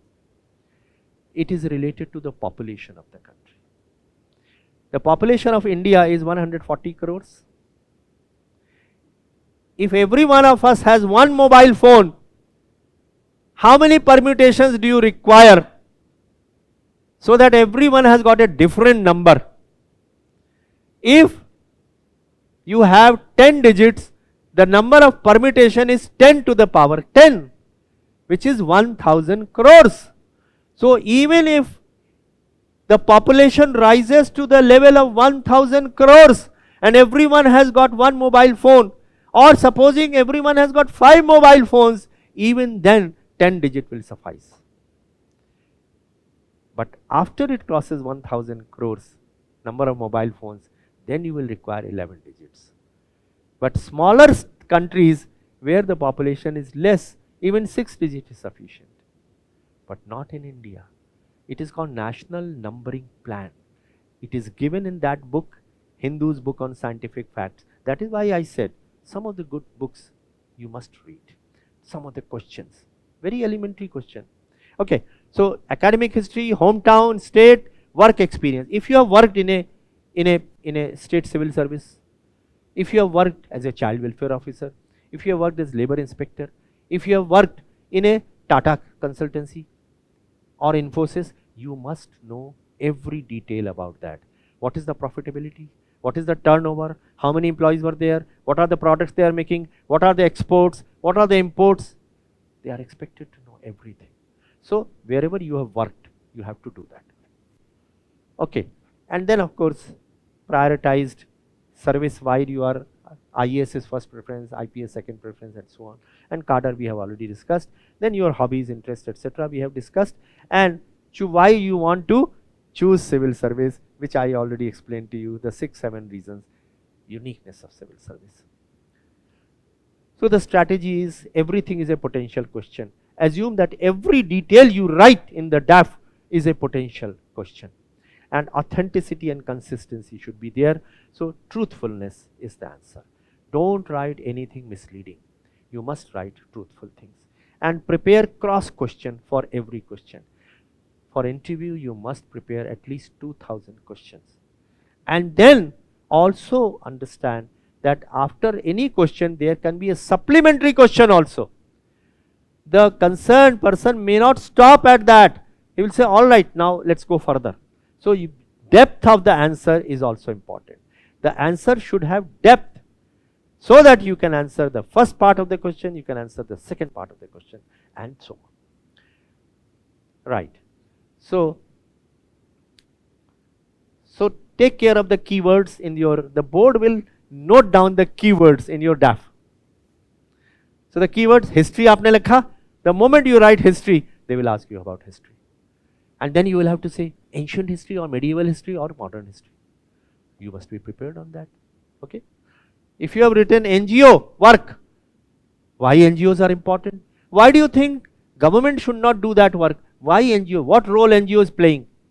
What are the negative things regarding an NGO? We hear many things that they enjoy the government grants, but they don't submit utilization certificates and they are, squandering the money. So that question can be asked. Can you name some of the NGOs who are doing good work in the field of environment? Okay. So Chennai, if you have written Chennai floods, they can ask you. What are the negative things and positive things about Chennai, you can say. So mountaineering, if you have written, then they will say, all right, mountaineering. Okay, what are the essential things you have to carry in the kit if you have to climb on the Mount Everest? What are the challenges in the mountaineering? Question. To create specific focused questions and profile. So national and international issues. Link your personal profile to the national and international issues. For example, the UNESCO's World Heritage Sites, if they are in your district or in your state, or one district, one product, or your GI tag, link everything to something which is happening at the national and international level. If there are freedom fighters from your district, they will ask you, who is the freedom fighter? Okay, Azamgarh. Why Azamgarh is known? Who are the people from Azamgarh? बताओ कौन है लोग आजमगढ़ से prominent लोग? Come on. Shabana Azmi, Kafi Azmi, they are from Azamgarh. There are many other people from Azamgarh. So if you are from Azamgarh, you are expected to know that. If you are from Banaras, you are expected to know who are the spiritual leaders from Banaras. So you will have to name Kabir Das and Tulsi Das and Mata Anandamayi. Tulsi Das had written the Vinay Patrika in Banaras. What is the significance of Sarnath? And so on. So the significance you must relate it to the international and national levels. Maharashtra के बारे में आपसे question farmer suicide के बारे में पूछ लेंगे. They will ask you about corruption in Maharashtra police. Ever feel like you're working hard but not moving closer to your UPSC dream? You're not alone. Most aspirants put in hours, solve countless questions and revise endlessly. Yet without a clear plan and guidance, progress can stall. Lakshya Integrated Mentoring Program 2026 changes that. Every class, every test, and every mentor session is designed to turn your effort into unstoppable momentum. Personalized guidance ensures your strategy is sharp. Real-time insights highlight your strengths and reveal gaps. Continuous mentoring builds clarity, confidence, and resilience for every stage. Prelims, mains, and interview. No confusion, no wasted energy, just focused preparation, guided progress, and measurable results. Step in with confidence, power up your preparation, and own your UPSC journey with the batch starting from 14th November. To know more or register, visit our website or call us on the given numbers. Police. Why does the Maharashtra people always speak against UP and Bihar people? They said कि भैया लोग हैं. They have no right to be here. आपने देखा होगा एक section of people from Maharashtra. They can ask you this question. Okay. Cross linking. So hobbies chess. You have written chess. So they say how chess is going to be useful in your service. So what will you say? For example, tactical thinking, analytical thinking, cerebral mechanism, swiftness, all these things, and engineering, in project management. So you can say link your hobby of chess. How does that tactical thinking apply to your preferred cover state? Border management. Border management अगर मान लीजिए करना है, how will chess is going to be useful? How you have done civil engineering? How do you think civil engineering will be useful to your civil service? What will you say? It will teach me analytical abilities, project management, the projects which will be framed, buildings, roads. I will be able to find out whether the estimates are in order or not, and whether they are they have to be completed on time, so on. So this is how every part of your DAF they will ask questions. Can I take 5 or 10 minutes more, in case you permit? So treat the DAF as a question bank. Every word you have written on the DAF, the questions can be out. That. And then DAF 2 is basically logical consistency. Your choice must be logical. For example, you have, and there should be no contradiction. You see, contradiction should not be there. So contradiction यहाँ क्या हो रहा है? Supposing you have written in one part of the DAF that you want to prioritize an headquarter based service. So headquarter based service, for example, audit and account service, it's a headquarter based service. But at the same time you state preference for field administration. They are contradictory. If you have written IPS, yes, it is a field level thing. So the contradiction जब जहाँ आएगा तो they will ask question. So therefore the DAF should be filled up very carefully, so that there are no contradictions in the various fields of the DAF. Because वहाँ बैठे हुए बड़े microscope से जो बैठ के एडवाइजर्स देखते हैं हर एक इवेंट को क्या लिखा है उसने. So therefore you should be careful. And deep knowledge. So be thoroughly prepared on 2 key areas: your home state, your cadre, what is the economy, issues, administration, culture, agriculture, education, health, parameters. All these parameters you must. And then while writing the cadre, they will ask you, some people write कि I don't want to go to the home state. कई होते हैं लिखते हैं. I had my batchmate who was from Maharashtra, but he never wanted Maharashtra. So he wrote, no, I don't want to go to Maharashtra. So they will ask you, why do you want? The answer could be tricky. So you'll say, I have lived almost 30 years in my state. I want to explore new areas now. That is something. Or I want to work in an area which is a very, very tribal area or some other area, poor people, I want to work for them. Some kind of answer like that has to be given, okay? And your first service preference, why do you want to give IAS as the first preference, IPS as the second preference? You will have to give answer to that also. And then rational justification. You should be able to defend your order of the preference. So they expect maturity and sincerity of the candidates. So let me just come finally. So the personality traits they are going to look. One is the integrity. Now integrity is basically give consistent answers, avoid bluffing. Don't bluff. Integrity. By the way, what is integrity? Can anyone tell me? Integrity is a very important value. It is the most important value available on this earth.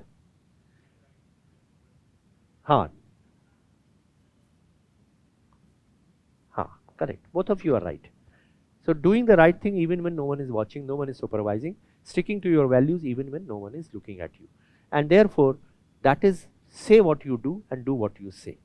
So whatever you have written, integrity, it should be consistent answers and avoid bluffing.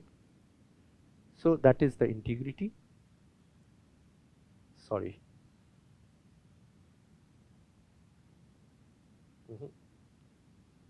Yeah. Second is emotional stability, remaining calm. Never get, your temper should not go up.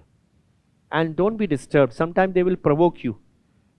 Oh, I can see that you are wearing a pink shirt. So the person, sometimes they get provoked. Sir, why shouldn't I wear a pink shirt? People have cross-questioned. That is a very negative thing. Sometimes what happens is that you are giving an answer and they interrupt you in between. Stop. And then the candidate says, sir, let me complete my answer. Again, it is bad manners. They have a right to interrupt you. You don't have a right. So therefore, understand that thing. You have to be extremely polite. You have to understand that they are calling the shots. And now you will ask me this question, how the marks are given. So after the candidate has finished the interview, he or she will leave the room. And now the chairperson of the panel, which is a member of UPSC, he will lean towards one of the members. I have remained on for 4 years on UPSC. And somehow it so happened that I had occupied a very, very convincing place in my interviews. So the chairman always used to rely on my judgment. So he will lean towards me. Okay, Mr. Mohan, what's your view about this particular candidate? Now the marks which are given at that point of time are in percentages. Always in percent. The actual marks are given later on. I'll tell you how. So generally the percentage of marks vary from 30% to 75%. हम लोग का समय था तो 50% was the maximum. We never got more than 50. But now they have become more liberal. 30% is generally the minimum threshold and it can go up to 75%. So he will ask, what is your opinion about the marks? I'll say, I think he has done or she has done extremely well, 65%. So then he will ask the next person, what is your view? So either he will say, I agree with him, 65% is a good number. I think she deserves that. Someone will say, no, I think sir 60% will be fine. Fourth one. And then the chairperson will say, I think 65% is reasonable, we should give 65. Or he will say, let's strike a balance, 62% we will give. So they will write then against that candidate 62%. Then the next candidate, supposing it is 57%. Next candidate, supposing it is 35%. Next candidate, it is 70%. So 5 or 6 candidates ho gaye. Now lunch has come. Now we have to finalize these pre-lunch candidates. So we will go through it again and we will ask them, everyone, out of these, whom do you think was the best? So now you have seen all the performance. So you will say, I think candidate number 3 was the best. So that if he was or she was the best, he should get the maximum marks. Supposing हम लोगों ने उसको उससे ऊपर वाले को दिए हैं 65% and she has been given 63%. So we'll say, no, I think fine tuning is required now.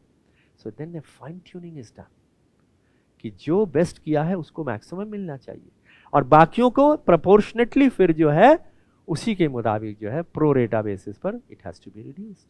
So now a revised thing will be drawn up, and then once has been finalized, it will be converted into numerical value of the marks out of 275.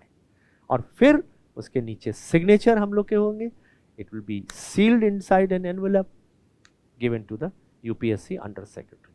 Okay, so analytical ability, social awareness, balanced humane touch, empathy, sympathy. They will ask this question, like for example, a person who comes to you in the night and she says she is not getting a hospital bed. Her husband is down with a particular problem and he is not getting. What will you do?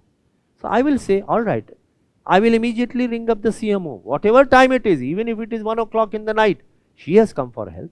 I will ring up the Chief Medical Officer to allot a bed. I will also ask my Red Cross authorities to give some grant to her so that she is able to meet the expenses, medical expenses. Or I will ask the insurance people to come and insure the medical treatment. Any such thing, so that you are able to display the empathy and the compassion which is so much required in a civil servant. Okay, so leadership. So sometimes you may be asked to share some real life leadership example also, that when I was such and such, I did my leadership. While you are a school monitor or you were a sports captain of a cricket team or a football field, wherever leadership, you can sometime mention that particular thing also. Okay, so let me come to these are the common pitfalls. Don't have overconfidence, neither underconfidence nor overconfidence. It should be somewhere in between. अभी अमिताभ बच्चन के सामने वो that boy had come, the small child, bristling with overconfidence. He was much to the extreme. He was misbehaving with Amitabh Bachchan. He got away with only 25,000 rupees. So overconfidence में मार खा जाते हैं. Don't have overconfidence, but underconfidence भी नहीं. Lack of authenticity. So rehearsed answers मत दीजिए. You should be on the spot, but safe answers होने चाहिए. Like I said, in the case of controversial issues, balanced. For example, appointment of judges. What answer will you give? Collegium, is it good or bad?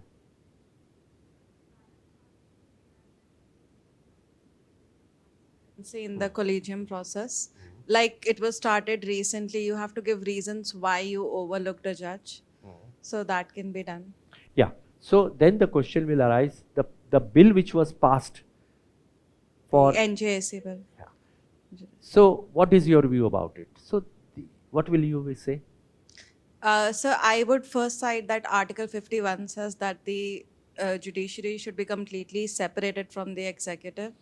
So on that point, the Supreme Court has decided on the NJSC bill that it is not constitutional and the executive should not get a say, because then the point of checks and balances is overlooked. So the involvement of judiciary in appointment as through the collegium system is constitutional, but it can be made more transparent. Yeah, that's a good answer. That's a good answer. Okay, and don't argue. Never argue. If someone has raised a point, appreciate that thing. And you say, yes ma'am, I see your point. It's a very valid thing which you have mentioned.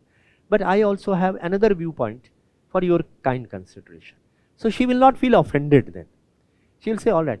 So you say that both these things can go together. That is never argue with the panelist. And never have cynicism. कुछ नहीं हो सकता जी, देश तो बर्बाद हो चुका है, देश के अंदर तो जी करप्शन ही है, करप्शन है, पॉलिटिशियंस सारे करप्ट हो चुके हैं, civil servants corrupt. Never criticise the politician, never criticise the bureaucracy, never criticise any particular element. You say all is not lost. Everyone in the society, there has been degeneration in the society, but there is always scope for improvement. And you can suggest certain measures regarding transparency or accountability, use of technology, use of digital India, which has brought down the corruption to a large. So say that. So positivity बहुत ज़रूरी है in your arguments, in your answers. So do some mock interviews, prepare a question bank, 2000 question, current affair linkage, which I have already said. Every question should be linked to a current affair, international issue, or domestic. Communication practice, stand before a mirror and speak so that you know how you are speaking. And feedback. So your posture, etc. Ask one of your colleagues, your friends to look at you while you are speaking to have a feedback, because others will describe your action much better rather than yourself. So speak less and convey more. Less is more. So dress code we have already discussed. Greeting we have already said. Do smile during the interview at least once or twice. Don't use hands. Use of hands is not appreciated at all. Don't say slangs. Hi, or guys. It may be fine in a corporate world, but not in this. You have to be very respectful there. So then posture, sit straight but not stiff. Keep your hands, as I already told you. Eye contact, you must have an eye contact with the person who is asking the question. But while answering the question, you must also scan the entire board, left to right, right to left, so that everyone feels that you are also paying attention to him or her. That's eye contact. Demeanor, calm, positive. So this is the body language. And so listen and pause. So then how do you do that? Think, structure, speak. Structuring, I have already said, take the help of that piece of paper which is lying in front of you. Jot down the points, order of priority, and then speak out. That will help you sufficient time. Kuch time bhi mil jayega. Sir, can I take a few seconds? In that time, you can register your thing. Don't do it for all questions. Once in a while it is all. There will be, because ultimately you have to answer as many questions as possible. Okay. Second is integrity, honesty. We have already, bluffing nahi kijega. I'm not aware of that, but I would be happy to learn. Ye bhi kabhi diplomatic answer, it's a good answer. Sir, I don't know about it, but I would be very happy to learn about it, sir. That's a very positive way of saying things. Okay? Honesty earns respect. Stay balanced, that we have already talked. Fourth is the mock question examples. So which I will give. For example, this question is often asked. So they will ask you, after doing law, what are you doing in civil services? You should become a lawyer. You should become, probably join a company. So there again you will link it to the uniqueness of the civil service. What civil service has to offer. Similarly, they can ask you what engineering. They will ask you, engineering, after engineering, what do you think engineering is going to help you out? You have already blocked someone's seat. Someone else would have come on that position. If you had taken arts and humanities, if your aim was civil service, you should have gone through arts and humanities. You have blocked someone's seat. He would have become an engineering candidate. So what will you say? You said engineering is not a failure. I decided, when I realized after doing my engineering, because basically one has to be a graduate for civil services. Engineering degree was a minimum thing that I had to do. And secondly, I had a lot of interest in engineering at that point of time. But over the years, I have come to realize the uniqueness of the civil service, and therefore I went in for that. But I would like to add that engineering knowledge is not going to be a useless knowledge. It will be useful to me. For example, project formulation, from scientific bent of mind, mathematical ability, objectivity, rationality. So that's how you will answer the question. Okay. And this we have already done. How will you handle corruption in your office? Responsiveness, accountability, transparency, and so on. Then which recent government scheme has impressed you most? So I told you that you must go through all schemes and programs of Government of India, particularly post 2014. Is Sarkar ki. Remember one thing, Never speak against the government. Never. While giving viewpoint, you can give both the viewpoints. You can say two schools of thought, two viewpoints. But, and when it comes to government opinion and the judiciary opinion, what will you do in such a case? For example, same-sex marriage. The judiciary expressed a viewpoint. Government was opposed to it. What will you do? You have to give a balanced answer. Okay, I'll tell you. You say it is an issue which requires huge amount of debate, because there are legal issues, there are political issues, there are social issues, there are cultural issues. And therefore, it will be necessary and useful to have a body consisting of the intelligentsia, people drawn from the legal profession, people drawn from society, the social people, the reformers, the civil servants, the politicians, to dwell on each and every aspect related to the legal aspect, the cultural, social, and then only come to a solution. And therefore, such difficult issues should not be handled quickly, because they have a long-term effect on the society. That's how you will answer. Okay, so one last thing which I would like to mention is this thing, which I am sure all of you are aware. UPSC has opened the online site this year, 13th November to 27th November. So every candidate must verify, log in, verify, update and submit this information. The DAF. You have to update your DAF. Submit within that period, otherwise you will not get e-summons. And then fields to be updated, they are all given there. I'm sure some of you might have gone through. Educational qualification agar change hui hai, in the meanwhile you have got a higher educational qualification. Correspondence and permanent postal address agar change hua hai.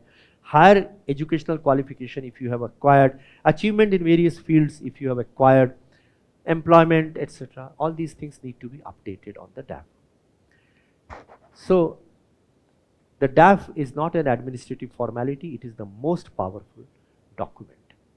And the personal details, etc., that, as I already said, these are the part of your home state, the district and the language, etc. And then they also ask you, why did you choose a particular optional subject? How is it in line with the service preference which you are giving? So that you have to explain. For example, if you want IFS, Indian Foreign Service, as the first preference, they can ask you, why did you not take then the PSIR as the optional subject? You have taken anthropology. How do you think anthropology is going to help in Indian Foreign Service? So you be prepared to answer that question. Yeah, after doing graduation, a period of 3 years, you have not done anything. What have you done in that? What were you doing? There is a gap. You have to explain that. So you will have to tell the fact. For example, I was helping in the profession of my father, or I had fallen sick, or I was doing tuitions, or I was doing some social work, or I had gone abroad. But be truthful. Or I was doing preparation for the civil services. So this is how they can ask you question on that. Why you chose your subject, how your academic learning relates to governance or polity, and any specific concepts which are there. And then of course, sports, etc., we have already talked about. Hobbies, we have already talked about.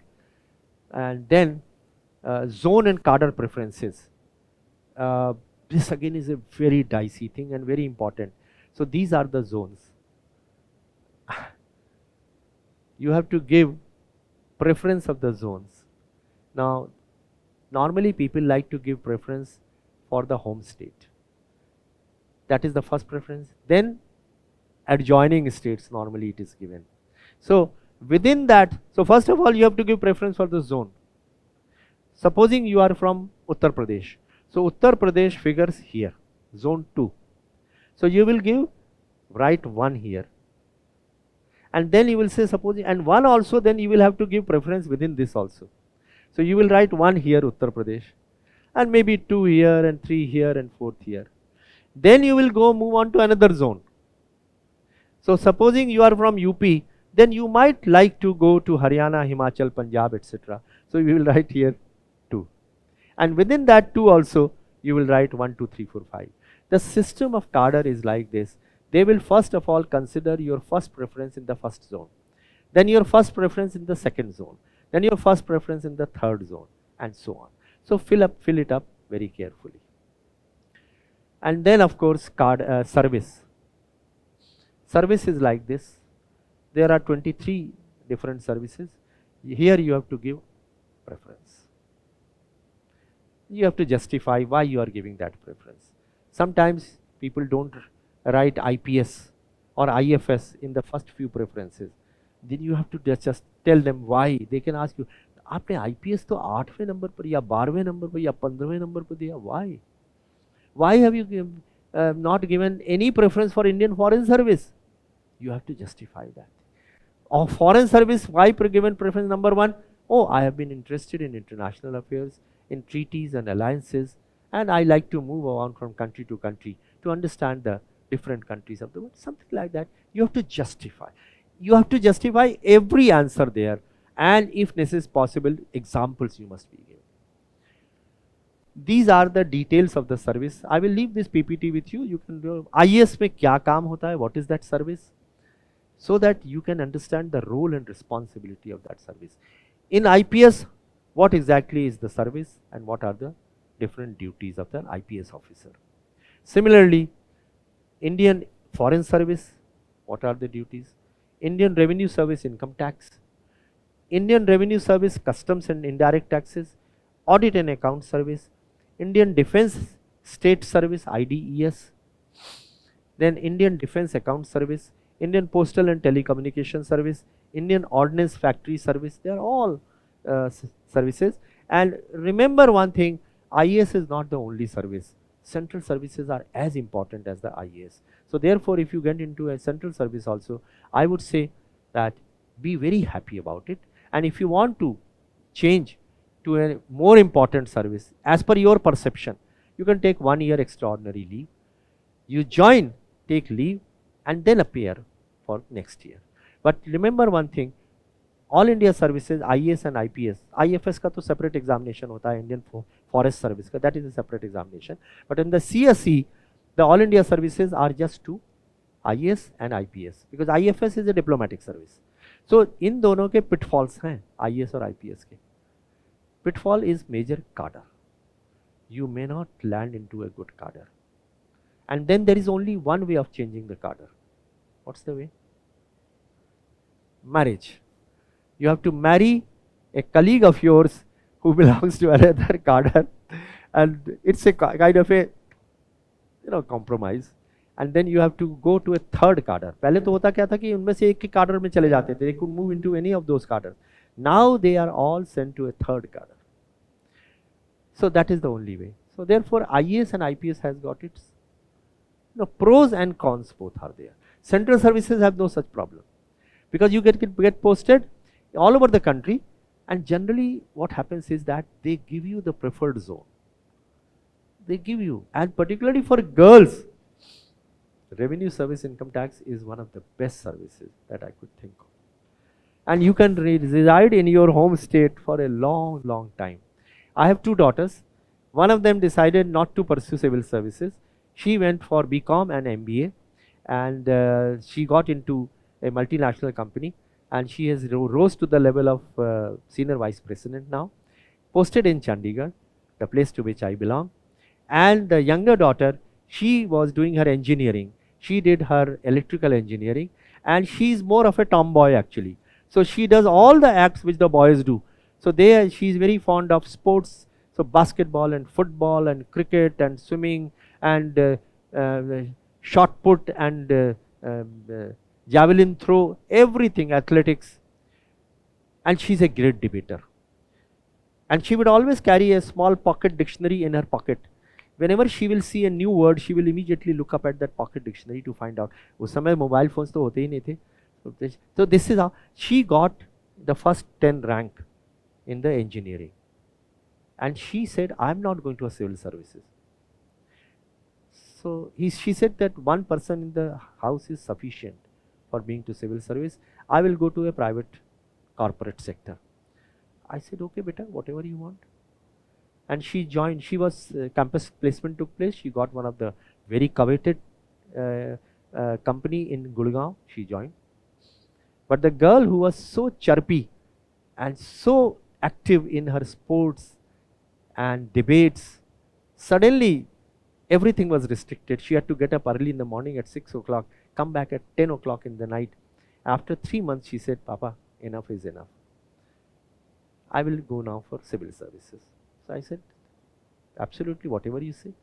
He said, but I will not continue with my profession. I will resign. I can't do both the things. I said, yes, fair enough. She resigned from that coveted service, came back to Chandigarh, appeared at the civil services, got through in the first attempt. She is now the additional commissioner of income tax at Chandigarh, resigning again with me. So, and she has remained in Chandigarh for the last about 15 years. She is from 2008 batch, about to become commissioner. And this is the advantage of central services. They give very, very favored treatment to all the members, particularly girls. So that is, so coming back to service, that is the pros and cons of this. So this is I'll give, and we have already talked about everything, balance of judgment, etc. What are the things that you look into the UPSC? So there are DAF based question, which I have already talked about you. Then there are the question regarding opinion based. What is your opinion? So opinion regarding the Constitution of India, the different provisions, same-sex marriage and period leave and live-in relationship and UCC opinion. So you have to give a balanced opinion in that. And then third is situational based questions. If there is a flood, there is a drought, how will you tackle that thing? Okay.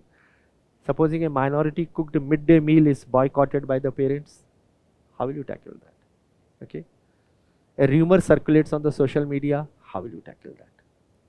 Elderly couple approaches the DM who have been expelled by their 2007 Act, maintenance of parents. One thing I would like to, I told you in the beginning itself, but I will again repeat, do not procrastinate, never procrastinate, don't delay anything. If anything comes to your knowledge, immediately look up social media or Google, I mean either any of these artificial intelligence or dictionary or book or anything, but write it down.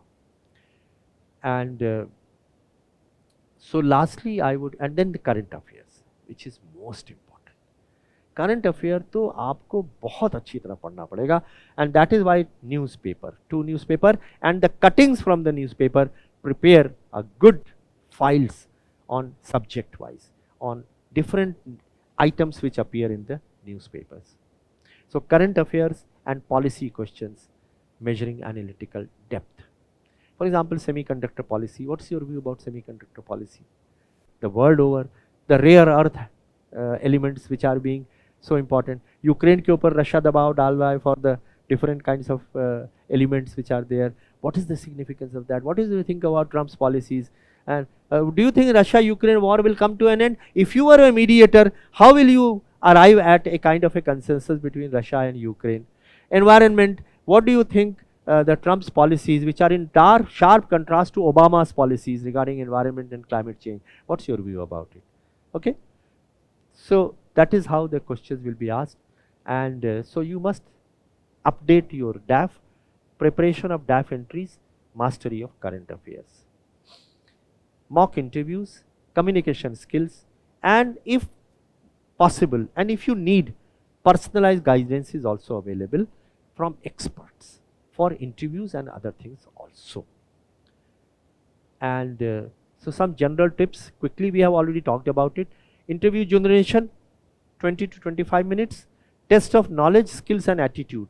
More of attitude in the interview. Prelims may mostly and mains may mostly it's knowledge and skills. Answer should be rational, objective, ethical and secular. For example, they can ask you, you are the DM and there is a mosque and there is a temple. Both are blaring on the loudspeaker. One is blaring the namaz, the other is Hanuman Chalis. People are getting disturbed. The students are getting disturbed. What will you do? Now, they want to see whether you are secular or not. So here the answer has to be very, very tricky. You will relate to a law. It's called Noise Control Act.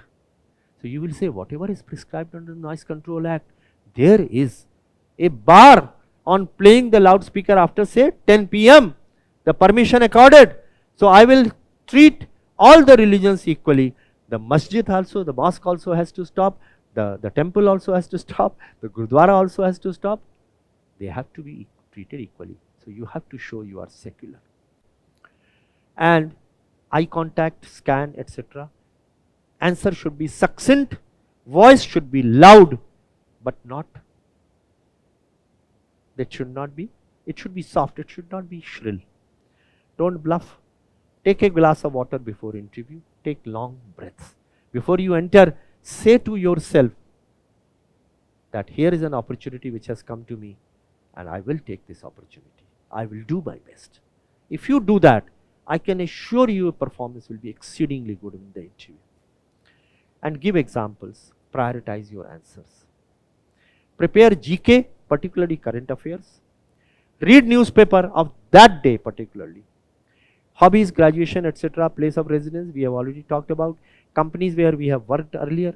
If you know part of the answer, say that. And remaining you say, I don't know. In case of controversial topics, give a balanced viewpoint. Where Supreme Court has ruled, lean on the shoulders of the Supreme Court. So, if court order has that, lean on that court order. Otherwise, agree with the government policy. If there is no court order, but it is a controversial topic, but the government of India has framed a viewpoint on that, then follow that. Don't go against the government of India.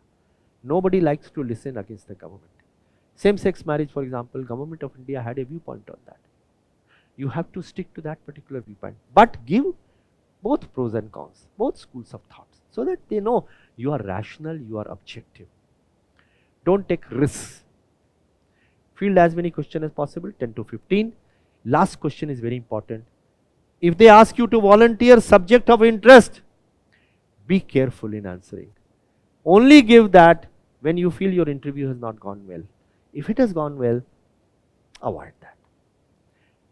Avoid rings, anything denoting specific religious beliefs or superstitions. Practice communication skills.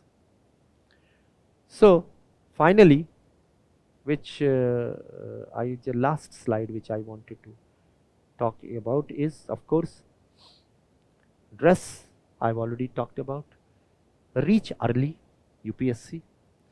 Appearing before the panel, greet them with sir, ma'ams, initiate with ma'am and then sirs, eye contact, body language. And then lastly, which I wanted to say, was no counter questions, 30-second rule, no counter questions, you can't ask counter question, don't use slangs, don't argue with the panel, don't insist on completing the answer. Let me complete my answer. No, don't do that. When you don't hear something properly, request them to reframe the question. Sometimes you don't understand the question also, so you request them to reframe the question. You can lead the interview to your strong point. If you are good in a particular, you can be good in women empowerment, you can be good in environment, you can lead the interview towards that particular strength of yours. Okay?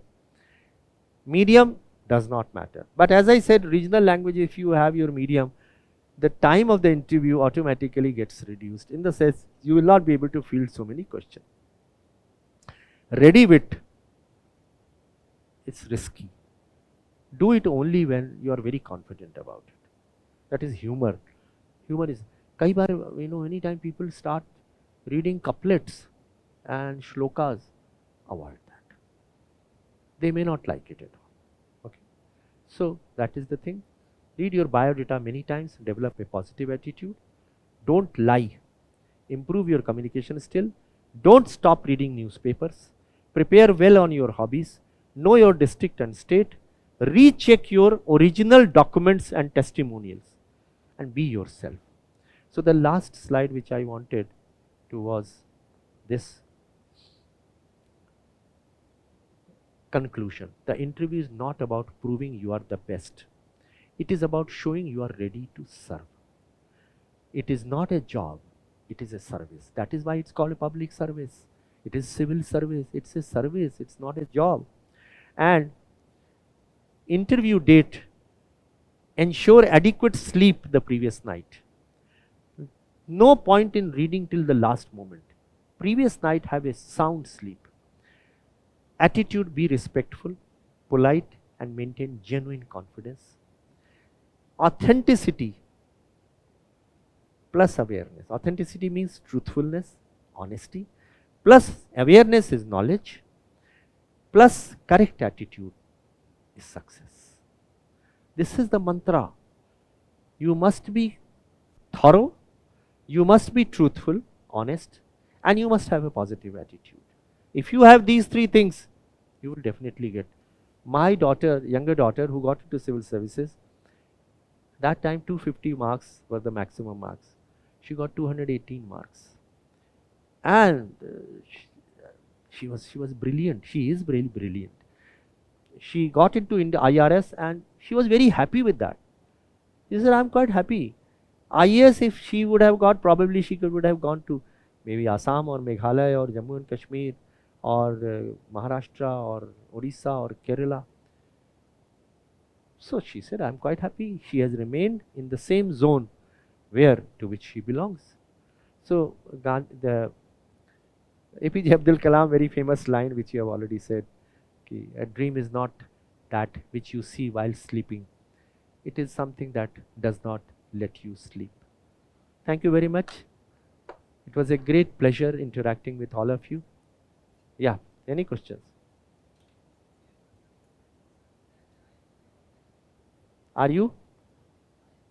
Any date that India got independence Ah. on 1947. Ah. And I told that answer, and chairperson press, are you sure about it? Are you sure about it? Ah. Then what should do? If you are sure about it, you say, I'm sure about it. But why is it 19? That was the question, 1947. Yes. Means sometimes to be Browbeat, pressurized. sometimes to Yes. destabilize. Yes. You said, yes, I am 100% sure about it, sir. With all humility at my command. Begin with these words. With all humility at my command, I would like to submit, sir. Yes, we achieved freedom in 1947. That's a fact. Okay. Any other question? All the best to you. Godspeed to you and success. May all of you, I would like to see at the Lal Bahadur Shastri National Academy of Administration shortly. I never lose sight of my participants. I still in contact with those who had taken mock interviews before me. And one of the girls, for example, just to give one example, Vaishali was there. So Vaishali appeared at the mock interview when I was in another academy, and she was brilliant, but she was not very confident. And she had appeared twice, but she had not succeeded in getting into any service. And she was working in DRDO. And I was surprised. I said, this is a brilliant girl and she should have been in the IAS. And so after the interview, I rang her up. I had the mobile numbers of all the candidates who appear at the mock interview. And I said, Vaishali, do you remember me? I was the chairperson of that Unacademy panel. Some academy where I was probably interviewing her. He said, yes, sir, I remember. I said, your answers were very good. What is it you are lacking? You are lacking the confidence. And then we talked for about half an hour on telephone. After which she developed a lot of courage and conviction. And then I also forgot about it. After about a month or 2 months, she rang me up and she said, I have appeared at the interview. The results have come today, sir. I have got 23rd position in the country. And I can definitely like to thank you because you had given me that necessary confidence. And I still remain in contact. She keeps me ringing me up for various problems that she faces. She went to the academy and then we met there. And then she said, sir, I have been posted in Sultanpur district of Uttar Pradesh and having a problem with the local chairman of Panchayat Samiti. What should I do? And then I suggested how to go about and make friends rather than making enemies. So this is how I remain in touch, and I would like to remain in touch with all of you. Those of you who are interested, You can always get in touch with me through the Vision IAS, and otherwise also, if you want, many of you, if you want to have my mobile numbers, you can always take my mobile numbers. If you want, I'll give you my mobile number. It's 987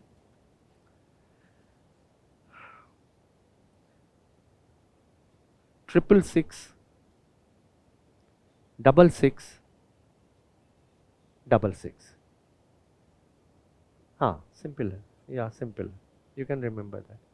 So, so I would like to see all of you succeed, and I'm sure all of you will succeed. The only thing that is required is certain amount of perseverance, and sincere and systematic study secures sure success. That is the mantra. All the best.